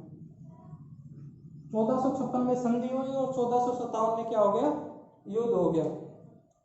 इसके उपलक्ष्य में क्या किया महाराणा कुंभा ने?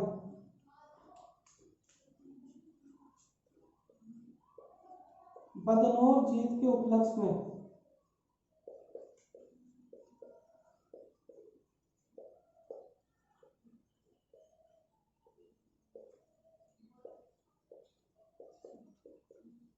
महाराणा कुंभा ने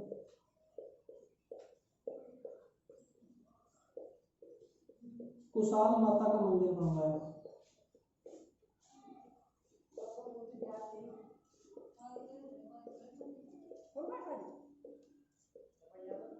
बदनौर में बनवाया।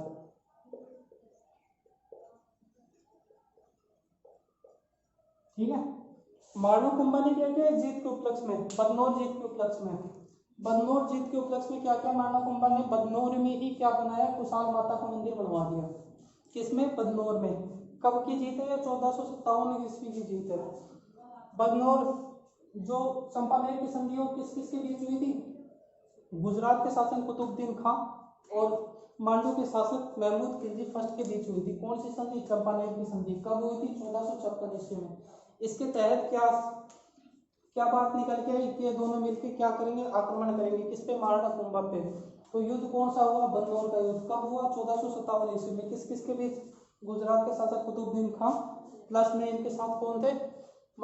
जो मांडू के शासक थे कौन से? महमूद खिलजी फर्स्ट। और इस साइड में कौन थे? महाराणा कुंभा। इसमें जीत किसकी हुई? महाराणा कुंभा की। हार किसकी हुई? चंपानेर की संधि जो संधि थी उसकी हार हो गई, यानी चंपानेर की संधि क्या है? विफल हो गई, इसका कोई काम नहीं रहा। यहाँ तक समझ में आया? चंपानेर की संधि, चंपानेर की संधि समझ में आ गई ना? चंपानेर की संधि की बात करें तो ये कब हुई? 1456 ईस्वी में। किस किस के बीच हुई? गुजरात के शासक कुतुबुद्दीन खां और मांडू के शासक क्या नाम है? महमूद खिलजी फर्स्ट। मांडू के शासक का क्या नाम है? महमूद खिलजी फर्स्ट के बीच हुई। इसके तहत क्या डिसाइड हुआ कि हम दोनों मिलकर क्या करेंगे? महाराणा कुंभा पर आक्रमण करेंगे। तो महाराणा कुंभा पर आक्रमण कब हुआ? 1457 ईस्वी में। कौन सा युद्ध लड़ा गया? बदनौर का युद्ध। कौन सा युद्ध? बदनौर का युद्ध। ये सारी चीजें याद करनी है। बदनौर का युद्ध, चंपानेर की संधि कौन से साल में, ये कब हुआ, इसके बाद में कुशाल माता का मंदिर कहाँ पर है? बदनौर में। किस जीत के उपलक्ष्य में बनाया गया? बदनौर जीत के उपलक्ष्य में। ठीक है, यहाँ तक क्लियर हो गया ना? समझ में आ रहा है? समझ में? एक बार अच्छे से देखो, उसके बाद रिवीजन करना, आ जाएगा, अच्छे से समझ में आ जाएगा, कोई दिक्कत नहीं। आ रहा है समझ में? ये सारा युद्ध है, अपनी जो लैंग्वेज है उसमें लिखो, जो भी अपनी वर्डिंग है उसमें लिखा करो, उससे क्या आपको ज़्यादा टाइम तक याद रहेगा। जब भी आप पढ़ोगे तो उस हिसाब से लिखना कि आप कभी भी पढ़ो, आपको कुछ भी याद ना हो तो आपको सब कुछ समझ में आ जाए। अगर फिर भी नहीं आता तो मेरी वीडियो करेंगे, वो देख लेना फिर। ठीक है, यहाँ तक समझ में आ गया?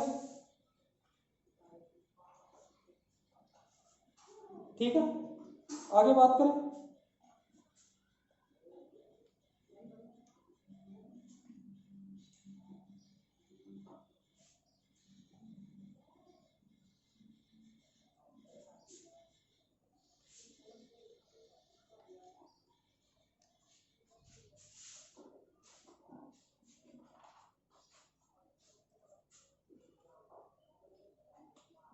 आगे बात करते हैं आवल बावल की संधि।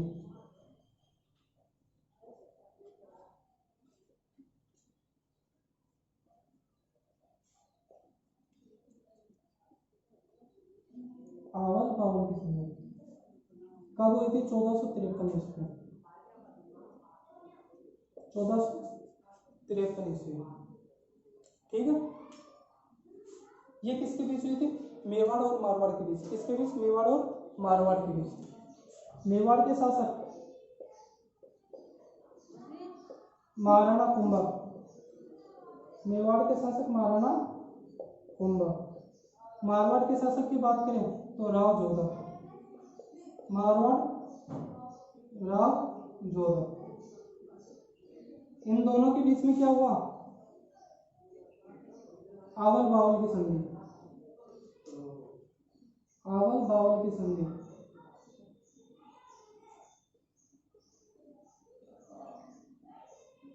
मध्यस्थता किसने की? हंसाबाई ने। मध्यस्थता की बात करें कि बिचौला कौन था इसका? बिचौला थी हंसाबाई। कौन थी? हंसाबाई। हंसाबाई कौन है? लाका की माँ, लाका की बीवी, मोकल की माँ और महाराणा कुंभा की दादी। ठीक है, समझ में है? इसने की मध्यस्थता हंसाबाई ने। कब हुई? 1453 ईस्वी में। इसमें क्या हुआ? इसका पुत्र था महाराणा कुंभा का, उसका नाम क्या था? रायमल। महाराणा कुंभा के पुत्र के नाम रायमल। और राव जोधा की पुत्री का नाम श्रृंगार देवी, श्रृंगार देवी। इन दोनों का क्या हो गया आपस में? विवाह। क्या हो गया? विवाह। ठीक है। आवल बावल की संधि क्यों जाना जाती है? क्योंकि इसमें क्या हुआ था? मेवाड़ और मारवाड़ की सेना जो सीमा थी, जो बाउंड्री थी, ठीक है, उसका क्या हुआ था? निर्धारण हुआ था। ये पता चला था कि इस जो लाइन है, इस का हिस्सा इस साइड मेवाड़ का, इस साइड मारवाड़ का है। पहले क्या होता था कि जब राव जोधा भाग कर गए थे कहाँ? कोहनी गांव, काहुनी गांव, तो क्या हुआ था? उसके बाद इनके बीच में युद्ध होते थे, तो क्या होता? दोनों साइड के सैनिक मारे जाते। इससे परेशान होकर हंसाबाई ने क्या किया? क्या सोचा कि इन दोनों के बीच में क्या कराते हैं? संधि कराते हैं, जिससे क्या हो और खून खराबा ना हो। किसके? मारवाड़ और मेवाड़ के बीच में। तो हंसाबाई की मध्यस्थता में कौन सी संधि हुई? आवल बावल की संधि। आवल मतलब आवला, बावल मतलब बबूल, आवला बबूल की संधि बोले जाता है इसको। इसको और नाम, एक नाम और है, क्या नाम है? मेवाड़, मेवाड़ जो मेवाड़ मारवाड़ है उसकी संधि, मेवाड़ मारवाड़ की संधि बोला जाता है। कब हुई थी? 1456 ईस्वी में। किसके अध्यक्षता में? मध्यस्थता में हंसाबाई के बीच में। किस किस के बीच में? महाराणा कुंभा और राव जोधा के बीच में। कौन सी? आवल बावल की संधि। इसका दूसरा नाम मेवाड़ मारवाड़ की संधि, मेवाड़ मारवाड़ की संधि। ठीक है, मेवाड़ मारवाड़ की संधि कब हुई? 1453 ईस्वी में। इसमें क्या हुआ? इस संधि को कारगर बनाने के लिए क्या किया? इन्होंने वैवाहिक संबंध क्या है? स्थापित किए। वैवाहिक संबंध कैसे स्थापित किए? महाराणा कुंभा का पुत्र था रायमल, ठीक है, और जो राव जोधा था उसकी पुत्री थी श्रृंगार देवी। इन दोनों का क्या कर दिया? विवाह करवा दिया। तो इससे क्या है कि जब वैवाहिक संबंध बनता है तो लड़ाई झगड़ा कम हो जाता है। यहाँ तक समझ में है? आवल बावल की संधि समझ में? हाँ,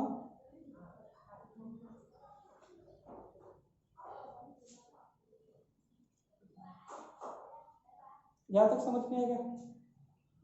इसमें एक इंपॉर्टेंट चीज है, वो देख लो। जो मेवाड़ और मारवाड़ की सीमा है, मान लो ये मारवाड़ है, इस साइड मेवाड़ है, तो इन दोनों के बीच में जो जगह है, किस चीज को सीमा बनाया गया? वो बनाया गया सीमा किसको? सोजत को। सोजत कहाँ पर स्थित है? पाली में स्थित है। यानी पाली को क्या बनाया गया? सीमा बनाया गया। ठीक है, पाली को क्या बनाया गया? सीमा बनाया गया। किसके बीच की? मेवाड़ और मारवाड़ बीच की। मेवाड़ तथा मारवाड़ की सीमा का निर्धारण किया गया, और मेवाड़ या मारवाड़, मेवाड़ और मारवाड़ की सीमा किससे निर्धारित की गई? सोजत पाली से। ठीक है, सोजत पाली से निर्धारित की गई। समझ में आ गया? किससे निर्धारित की गई? शोधक पाली से। शोधक पाली के एक साइड वाला हिस्सा मारवाड़ का, दूसरे साइड वाला हिस्सा मेवाड़ का। किससे? शोधक से। आवल बावल की संधि क्यों बोला जाता है? आवल का मतलब होता है आवला, बावल का मतलब होता है बबूल, यानी आवला बबूल की संधि। इसका दूसरा नाम क्या है? मेवाड़ मारवाड़ की संधि। ठीक है, किसकी मध्यस्थता में हुआ था? हंसाबाई के में। मेवाड़ के शासक कौन थे? महाराणा कुंभा। मारवाड़ के शासक राव जोधा। इन दोनों के बीच में क्या हुई? आवल बावल की संधि। कब हुई? 1453 ईस्वी में। कब हुई? 1453 ईस्वी में। ठीक है, इसमें क्या किया गया? इस संधि को कारगर बनाने के लिए क्या किया गया कि वैवाहिक संबंध स्थापित किए गए। किस किस के बीच में? मेवाड़ तथा मारवाड़ के बीच में। तो मेवाड़ का शासक कौन है? महाराणा कुंभा। इसका पुत्र था कौन? रायमल। यहाँ बात करें तो मारवाड़ का शासक कौन था? राव जोधा। इसकी पुत्री का नाम क्या है? श्रृंगार देवी। श्रृंगार देवी। इन दोनों के बीच में क्या किया गया? विवाह किया गया और इस संधि को कारगर बनाया गया। यहाँ तक समझ में आया? ठीक है, यहाँ तक समझ में आ गया। आगे बात करते हैं। आवल बावल की संधि समझ में, युद्ध और संधि हो गई खत्म। अब बात करते हैं स्थापत्य कला की। किसकी?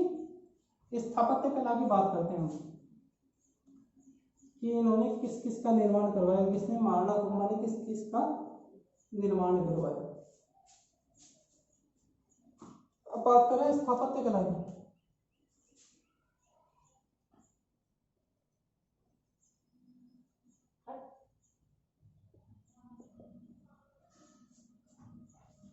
स्थापत्य कला में बात करते हैं तो श्यामल दास के वीर विनोद के अनुसार मेवाड़ के 84 दुर्ग है, उनमें से क्या 32 महाराणा कुंभा के द्वारा बनाए गए हैं।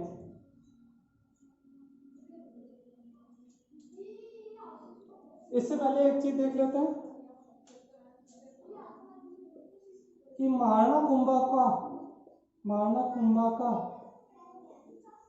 काल स्थापत्य कला का स्वर्ण काल कहलाता है। स्थापत्य कला का स्वर्ण काल कहलाता है। स्वर्ण काल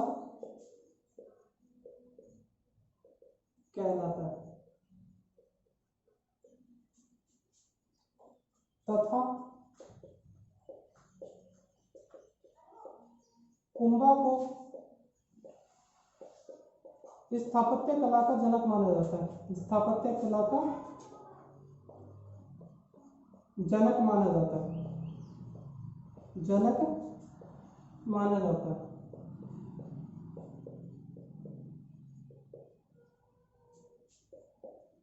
ठीक है, महाराणा कुंभा का काल स्थापत्य कला का स्वर्ण काल है तथा कुंभा को स्थापत्य कला का जनक माना जाता है। इसके बाद में बात करें तो महाराणा कुंभा को चित्रकला का जनक भी माना जाता है। चित्रकला का जनक भी माना जाता है।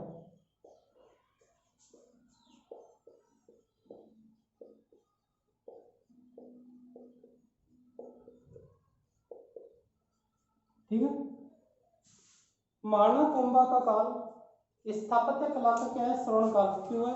इसने जो श्यामल दास थे, ठीक है, उनका ग्रंथ था वीर विनोद, उसके अनुसार मेवाड़ के कुल 84 दुर्ग है मेवाड़ के अंदर। उनमें से 32 दुर्गों का निर्माण किसने करवाया था? अकेले महाराणा कुंभा ने करवाया था। अब बताओ 84 में से 32 एक व्यक्ति निर्माण करवाते इतने दुर्गों का, तो उसका काल स्थापत्य कला का स्वर्ण काल तो वैसे ही हो गया। ठीक है, और उसको क्या बोला गया? जो महाराणा कुंभा है उनको क्या बोला गया? स्थापत्य कला का जनक बोला गया। इसके बाद में चित्रकला की बात करते हैं तो चित्रकला के बारे में क्या बोला गया कि महाराणा कुंभा को चित्रकला का क्या बोला गया? जनक बोला गया। तो ये दोनों लाइन समझ में, इनका लिख लियो, इन दोनों को लिख लो अलग से। महाराणा कुंभा का काल स्थापत्य कला का स्वर्ण काल कहलाता है। इसके बाद में बात करें तो महाराणा कुंभा को स्थापत्य कला का जनक भी माना जाता है। महाराणा कुंभा को चित्रकला का जनक भी माना जाता है। ये और लिख लो। हो गया, आगे बात करते हैं स्थापत्य कला की। इन्होंने स्थापत्य कला में क्या किया तो सबसे पहले बात करते हैं श्यामल दास।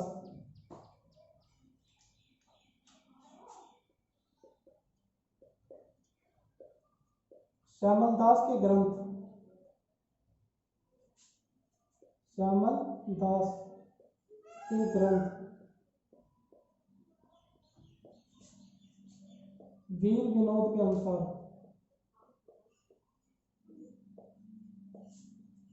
वीर विनोद के अनुसार कुंभा ने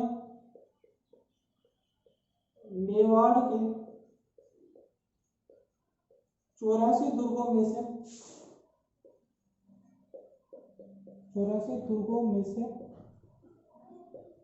32 दुर्गों का निर्माण करवाया, 32 दुर्गों का निर्माण करवाया, 32 दुर्गों का निर्माण करवाया। अब दुर्गों की बात देख लेते हैं, कौन कौन से दुर्ग है। तो पहले दुर्ग की बात करते हैं, जो मेन दुर्ग है। कौन सा दुर्ग? चित्तौड़गढ़ का दुर्ग, चित्तौड़गढ़ का दुर्ग, जो क्या है, राजधानी है किसकी? मेवाड़ की अभी तक। ठीक है, चित्तौड़गढ़ की बात करते हैं तो क्या बोला जाता है? कुंभा को इसका आधुनिक निर्माता बोला जाता है, आधुनिक निर्माता।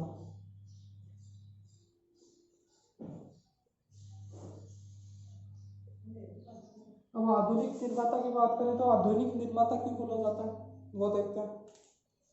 क्योंकि इसने इसका क्या है, सर्पिलाकार, कौन सा आकार? सर्पिलाकार प्रवेश द्वार का निर्माण करवाया था, प्रवेश द्वार का निर्माण करवाया था। समझ में आया क्यों बोला जाता है?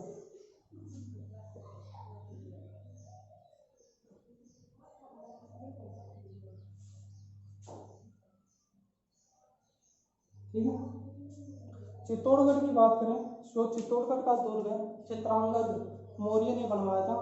ठीक है, किसने बनवाया था? चित्रांगद मौर्य ने, चित्रकूट पहाड़ी पर। तो कुंभा को क्या बोला जाता है? इसका आधुनिक निर्माता बोला जाता है। आधुनिक निर्माता क्यों बोला जाता है? क्योंकि कुंभा ने इसका क्या है, सर्पिलाकार प्रवेश द्वार बनवाया था। कैसे आकार का? सर्पिलाकार प्रवेश द्वार। ये क्वेश्चन बनता है कि सर्पिलाकार प्रवेश द्वार कौन से दुर्ग का है? तो कौन से दुर्ग का है? चित्तौड़गढ़ दुर्ग का। ठीक है, कौन से दुर्ग का? चित्तौड़गढ़ दुर्ग का। चित्तौड़गढ़ दुर्ग का आधुनिक निर्माता कौन है? तो वो कौन है? महाराणा कुंभा। इसके बाद में बात करें तो सर्पिलाकार प्रवेश द्वार चित्तौड़गढ़ दुर्ग का किसने बनवाया था? वो किसने बनवाया था? महाराणा कुंभा ने बनवाया था। यहाँ क्लियर हुआ? आगे बात करें, आगे बात करते हैं अगले की बात करें तो कुंभलगढ़, कुंभलगढ़ दुर्ग। कौन सा दुर्ग? कुंभलगढ़ दुर्ग, जो कहाँ पर स्थित है? राजसमंद में।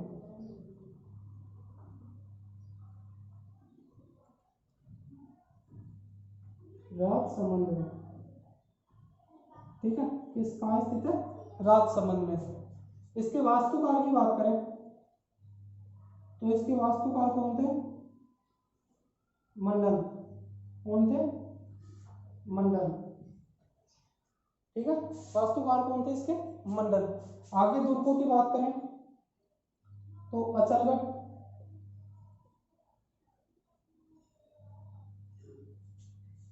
और बसंतगढ़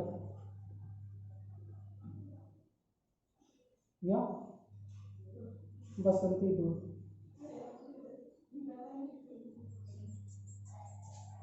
ये दोनों दुर्ग कहाँ है? ये दोनों दुर्ग है सिरोही में। बसंतगढ़ और अचलगढ़ कहाँ पर है? सिरोही में।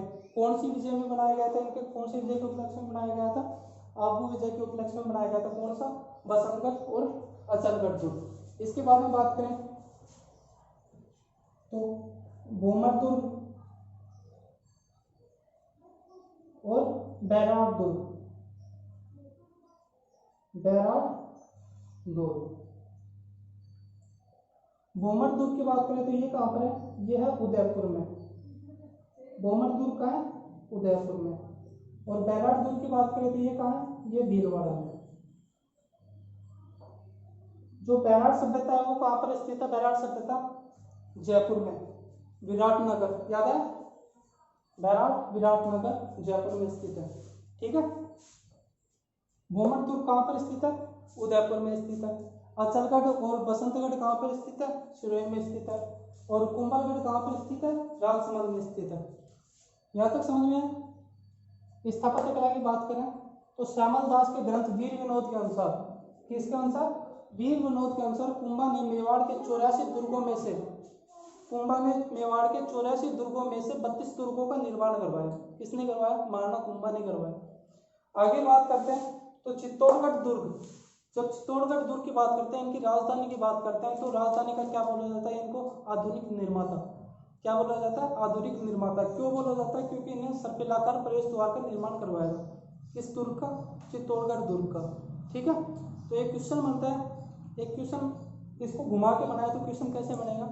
सर्पिलाकार प्रवेश द्वार किस दुर्ग का है? तो किस दुर्ग का है? चित्तौड़गढ़ दुर्ग का। किसने निर्माण करवाया? महाराणा कुंभा ने निर्माण करवाया।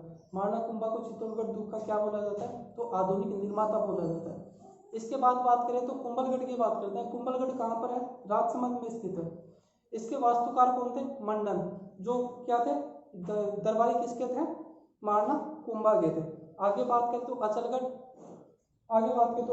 और बसंतगढ़, ये कहाँ पर स्थित है? ये सिरोही में स्थित है। किस विजय में बनाए गए थे? आबू विजय के उपलक्ष्य में बनाए गए थे।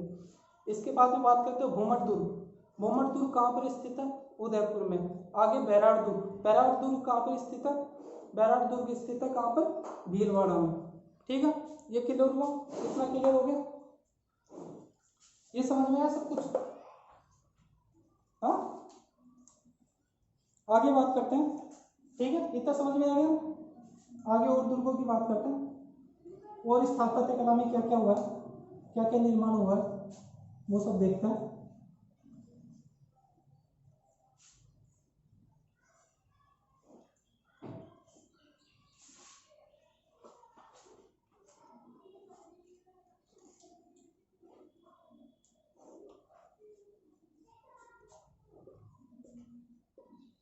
महाराणा कुंभा के काल में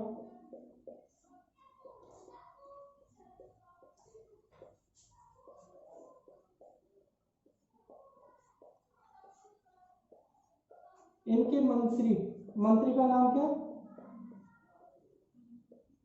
धानक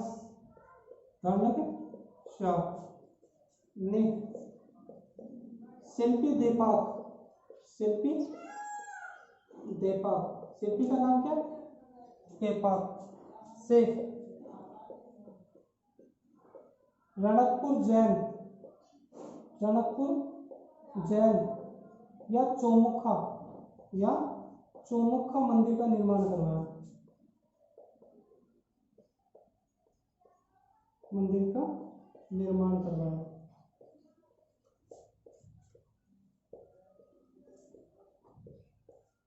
यह मंदिर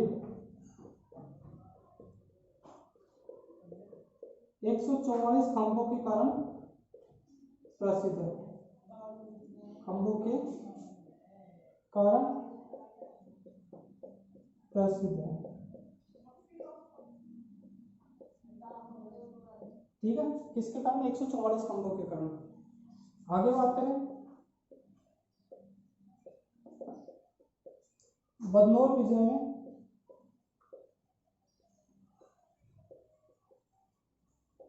कुशाला माता का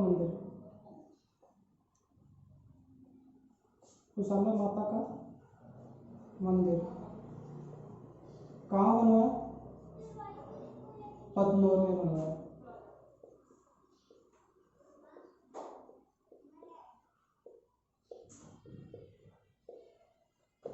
ठीक है, या तो समझ में। आगे बात करें, कुंभलगढ़, चित्तौड़गढ़ और अचलगढ़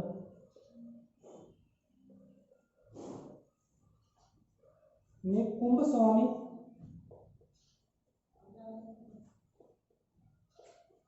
या कुंभ श्याम का मंदिर बनवाया। कुंभ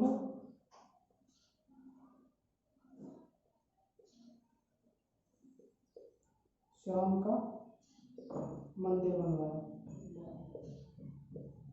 मंदिर बनवाया।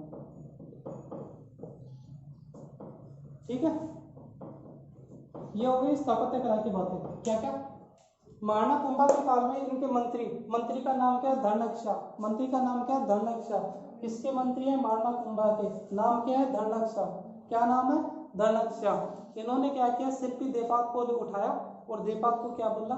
रणकपुर जैन या चौमुखा मंदिर। ठीक है, रणकपुर जैन या चौमुखा मंदिर का निर्माण करवाया। इस मंदिर की खासियत क्या है? यह मंदिर किस वजह से प्रसिद्ध है? इस मंदिर में क्या है? 144 खंबे। क्या है? 144 खंबे, जिनकी वजह से क्या है? प्रसिद्ध है। ठीक है, इस मंदिर के 144 खंबे क्या है? प्रसिद्ध है। 144 खंभों के कारण प्रसिद्ध है। किसको उठाया? शिल्पी देपात को। ठीक है, किसने उठाया? मंत्री धर्णक शाह ने। किसको? शिल्पी देपात को। और क्या बोला? रणकपुर जैन या चौमुखा मंदिर का निर्माण करवाओ। ठीक है, ये मंदिर क्यों खास है? क्योंकि इसमें कितने हैं? 144 खंभे हैं। ठीक है, महाराणा कुंभा के मंत्री धर्णक शाह ने शिल्पी देपात से क्या किया? रणकपुर जैन या चौमुखा मंदिर का निर्माण करवाया, जो अपने 144 खंभों के कारण प्रसिद्ध है। ठीक है, आगे बात करें तो बदनौर विजय में कुशाला माता का मंदिर कहाँ बना है? बदनौर में बनवाया गया। किसके द्वारा बनाया गया? महाराणा कुंभा के द्वारा बनवाया गया। आगे बात करें तो कुंभलगढ़, चित्तौड़गढ़ और अचलगढ़, इनमें क्या किया? कुंभ स्वामी या कुंभ श्याम के मंदिर का निर्माण करवाया। तीनों दुर्गों में क्या किया? कुंभ श्याम या कुंभ स्वामी के मंदिर को निर्माण करवाया। अब देखो मेन चीज क्या है स्थापत्य कला की?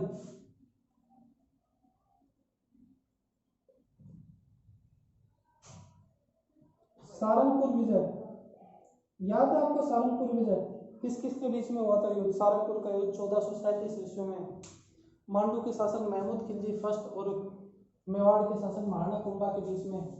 मांडू के शासक महमूद खिलजी ने क्या किया था? 5 बार आक्रमण किया था। उनकी कुलदेवी माता का मूर्ति तोड़ी थी और उसको मांस काटने वालों को बेच दिया था या उनको दे दिया था। ठीक है, 6 महीने तक बंदी बना के रखा था। किसको? महमूद खिलजी को। किसने? महाराणा कुंभा ने। उसके बाद क्या? रिहा कर दिया था। जो किसका पता चलता है? दयालुता का पता चलता है। किसके दयालुता का? महाराणा कुंभा की दयालुता का। ठीक है, तो ये कौन सा युद्ध था? ये सारंगपुर का युद्ध था। कौन सा युद्ध था?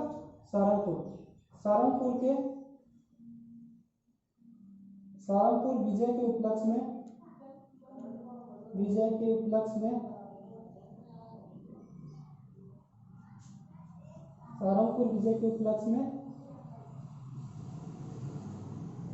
महाराणा कुंभा ने विजय स्तंभ का निर्माण करवाया।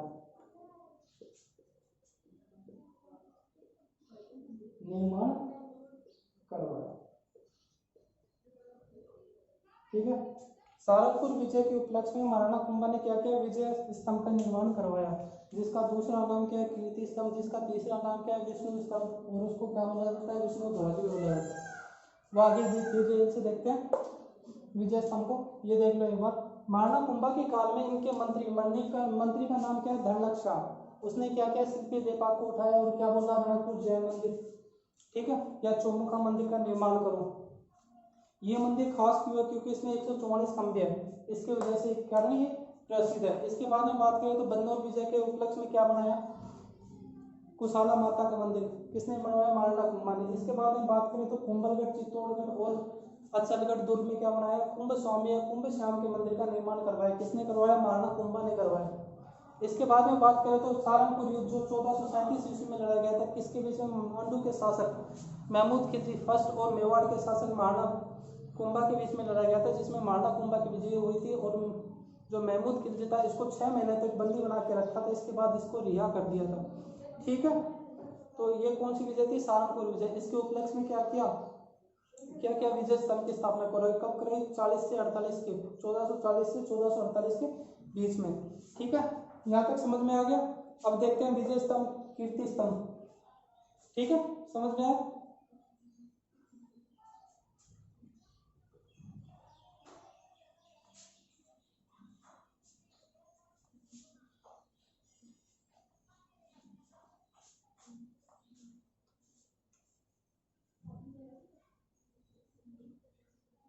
एक मिनट बस।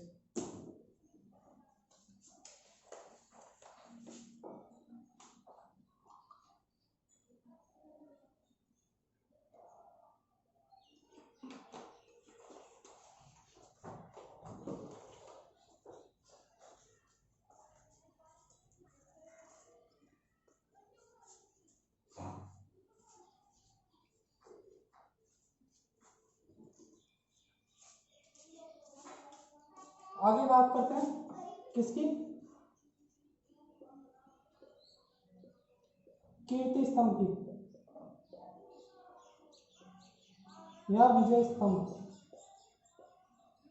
ठीक है, कीर्ति स्तंभ या विजय स्तंभ पहले ये बना लेते हैं, अच्छे से देख लेते हैं।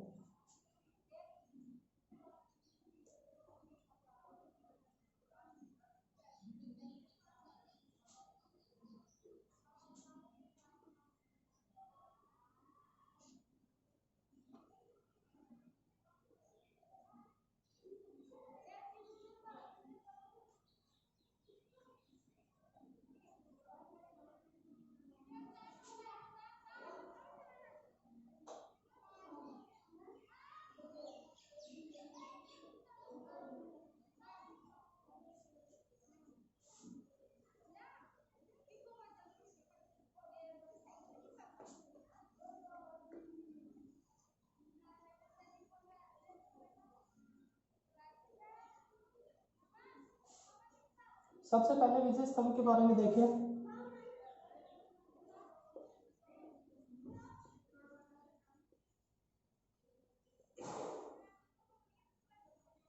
विजय स्तंभ, तो ये सबसे पहले क्या है, 9 मंजिला इमारत है। बेसिक से उठाते हैं, सबसे ये पहले क्या 9 मंजिला इमारत है, क्या कीर्ति स्तंभ या विजय स्तंभ।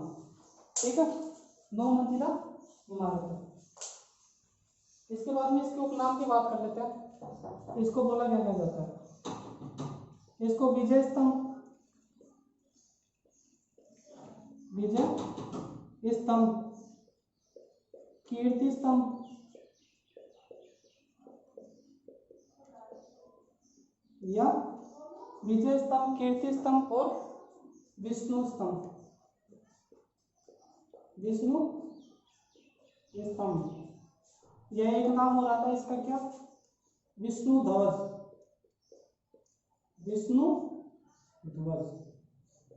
अब देखें तो विष्णु स्तंभ या विष्णु ध्वज क्यों बोला जाता है, क्योंकि ये क्या है कि भगवान विष्णु को समर्पित है। क्या यह है भगवान विष्णु को समर्पित है, भगवान विष्णु को समर्पित है, जिसके कारण इसको क्या बोला जाता है, विष्णु स्तंभ या विष्णु ध्वज। या तक समझ में। इसकी बात करें तो इसकी चौड़ाई की बात करते हैं। सबसे पहले इसकी चौड़ाई की बात करें तो कई बुकों में 24 फीट दे रखा है, कई बुकों में 30 फीट दे रखा है। ठीक है, कई बुकों में 24 फीट दे रखा है, कई बुकों में 30 फीट दे रखा है। अब 24 फीट को सही मानना, किसको, 24 फीट को। इसके बाद में इसकी ऊंचाई की बात करें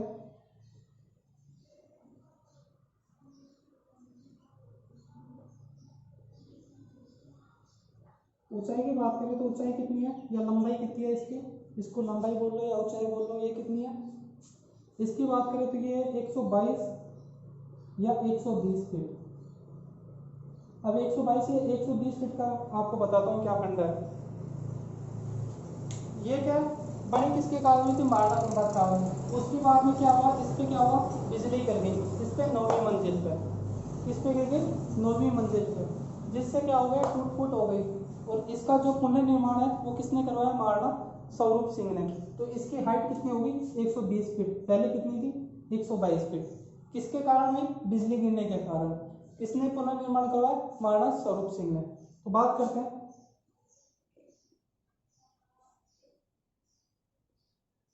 बिजली गिरने के बाद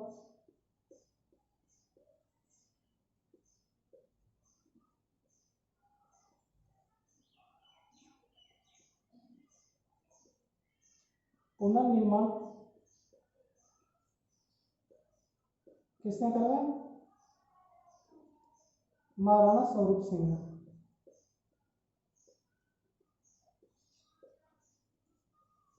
महाराणा स्वरूप सिंह ने। समझ में आया? 122 फीट पहले थी, बिजली गिर गई। आपको पता है बिजली गिरती है तो टूट फूट होती है, टूट फूट होगी, ज्यादा टूट फूट हो गई। टूट फूट का किसने करवाया? महाराणा स्वरूप सिंह ने। पुनर्निर्माण किसने करवाया? महाराणा स्वरूप सिंह ने। तो इसकी हाइट कितनी हो गई? 120 फीट। यहाँ तक समझ में आया? इसमें सीढ़ियों की बात करें तो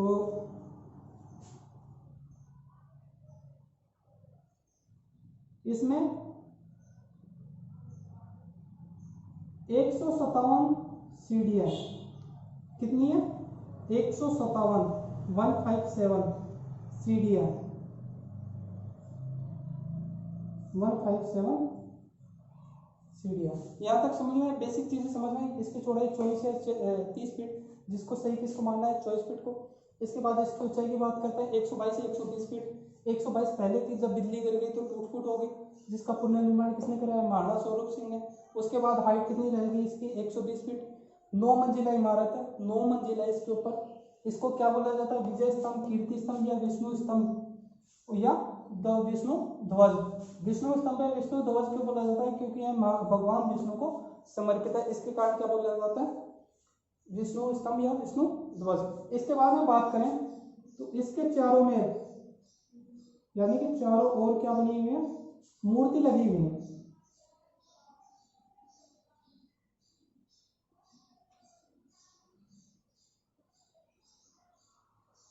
चारों ओर क्या हो रहा है? भगवानों की क्या लगी हुई है? मूर्ति लगी हुई है। तो इसको क्या बोला गया?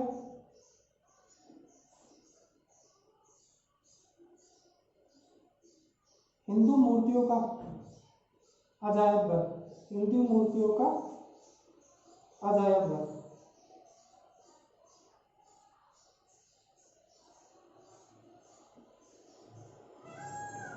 हिंदू मूर्तियों का अजायब घर क्यों बोला गया? क्योंकि इसके चारों ओर क्या लगी हुई है? मूर्तियां लगी हुई हैं। इसके बाद में इसको और क्या बोला गया? इसको बोला गया भारतीय मूर्ति कला का विश्वकोश। भारतीय मूर्ति कला का विश्वकोश।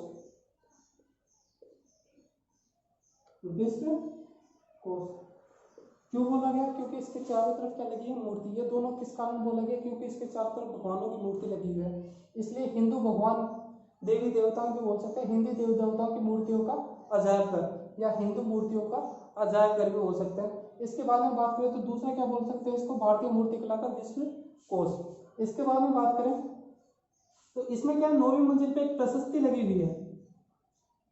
ठीक है, आपको कोई बताएगा कि यहाँ पे लगी हुई है बॉटम में, कई बताएंगे ऊपर लगी हुई है, पर वो एक्चुअल में कहाँ पर है? 9वीं मंजिल पे। क्या है? प्रशस्ति। ठीक है, प्रशस्ति या अभिलेख जिसको बोलते हैं ना अपन।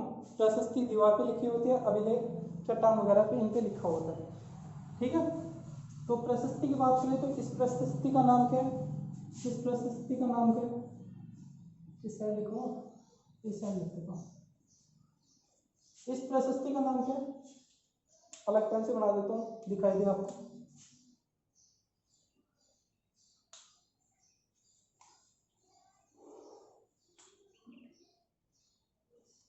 ये मान लो यहाँ पे प्रशस्ति लगी हुई है। इस प्रशस्ति की बात करें तो इसको बोला जाता है कीर्ति स्तंभ पर है, कीर्ति प्रशस्ति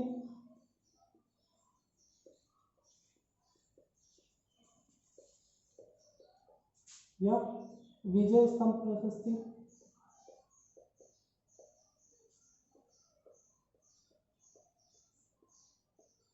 क्या बोला जाता है? कीर्ति प्रशस्ति या विजय स्तंभ प्रशस्ति। इसके निर्माता की बात करें तो ये पहले सबसे पहले देखते हैं कौन सी भाषा में लिखी हुई है। तो कौन सी भाषा में लिखी हुई है? संस्कृत भाषा में। किस भाषा में? संस्कृत भाषा में। इसके लेखक की बात करें तो इसके लेखक है अत्रि भट्ट। कौन है? अत्रि भट्ट। ठीक है, अत्रि भट्ट ने क्या किया? इस जो प्रशस्ति है इसको लिखने का कार्य शुरू किया। उसके बाद क्या हो गई? इनकी मृत्यु। मृत्यु के बाद इनका कौन है? पुत्र। पुत्र का नाम क्या है? महेश भट्ट। कौन है? महेश भट्ट। महेश भट्ट है। महेश भट्ट ने क्या किया? इसका पूर्ण करने का कार्य किया। पूर्ण किया। ठीक है, क्या किया? पूर्ण किया। इसके 9वें मंजिल पे क्या लगी हुई है? प्रशस्ति। उस प्रशस्ति का नाम क्या है? कीर्ति स्तंभ प्रशस्ति या विजय स्तंभ प्रशस्ति। ठीक है, क्या नाम है? कीर्ति स्तंभ प्रशस्ति या विजय स्तंभ प्रशस्ति। जिसपे क्या लिखा हुआ? जिसपे मेवाड़ का इतिहास लिखा हुआ है। इसके बाद में बात करें अपन कीर्ति स्तंभ प्रशस्ति, तो ये कौन सी भाषा में लिखी हुई है? तो ये संस्कृत भाषा में लिखी हुई है। किस भाषा में लिखी हुई है? संस्कृत भाषा में लिखी हुई है। ठीक है, इसके लेखक की बात करें तो इसके लेखक कौन है? अत्रि भट्ट। ठीक है, इसको लिखने का कार्य प्रारंभ किया किसने? अत्रि भट्ट ने। इनके बाद इनकी मृत्यु हो गई कुछ दिन बाद, तो इन्होंने पूर्ण नहीं किया। तो पूर्ण करने का कार्य किसने किया? इनके पुत्र, जिसका नाम क्या है? महेश भट्ट। महेश भट्ट ने क्या? कीर्ति स्तंभ प्रशस्ति को पूर्ण किया। यहां तक समझ में? आगे इसके फैक्ट की बात करें तो 1999 ईस्वी में 1949 ईस्वी में, कब? 1949 ईस्वी में भारत सरकार द्वारा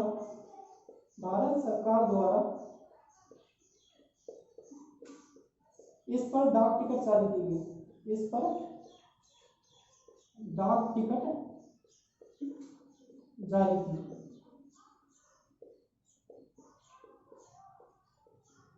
किस पर? विजय स्तंभ पर क्या किया? 1949 ईस्वी में भारत सरकार द्वारा इस पर क्या किया? डाक टिकट जारी की। कितने रुपए की? 1 रुपए की। ये भी ध्यान रखना है, 1 रुपए की डाक टिकट। ठीक है, कितने रुपए की? 1 रुपए की डाक टिकट जारी की गई। इसके बाद में बात करें तो राजस्थान पुलिस, ठीक है, राजस्थान पुलिस व माध्यमिक शिक्षा बोर्ड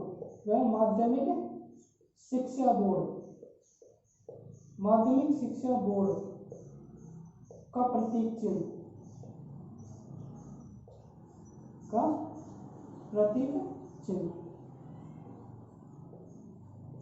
राजस्थान पुलिस व माध्यमिक शिक्षा बोर्ड का प्रतीक चिन्ह क्या है? विजय स्तंभ। समझ में आया? इसके बाद में बात करें तो इसके तीसरी मंजिल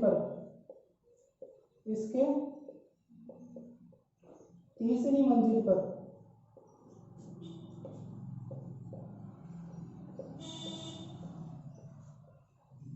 9 बार फारसी भाषा में, किस भाषा में? फारसी भाषा में अल्लाह शब्द लिखा हुआ है। अल्लाह शब्द लिखा हुआ है।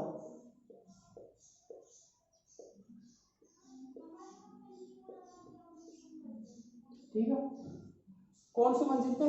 तीसरी मंजिल पे, याद रखना है। किस मंजिल पे? तीसरी मंजिल पे। क्या लिखा हुआ? 9 बार फारसी भाषा में, याद रखना, फारसी भाषा में अल्लाह शब्द लिखा हुआ है। किस भाषा में? फारसी भाषा में। ठीक है, यहां तक हो गया।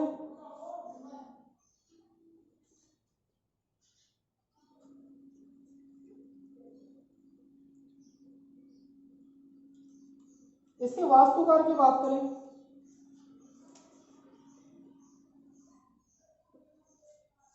वास्तुकार, तो वास्तुकार का कार्य कब हुआ? बनाने का कार्य कब हुआ? 1440 ईस्वी से 1448 ईस्वी तक। यह है।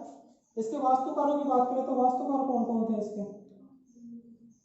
इसके 4 वास्तुकार थे। कौन कौन से? जैता, नापा, पोमा और पूंजा। जैता, नापा, पोमा, पूंजा। जैता, नापा, पोमा, पूंजा। ठीक है, अब देखते हैं दोबारा से एक बार इसको देख लेते हैं। कीर्ति स्तंभ, विजय स्तंभ, विष्णु ध्वज या विष्णु स्तंभ।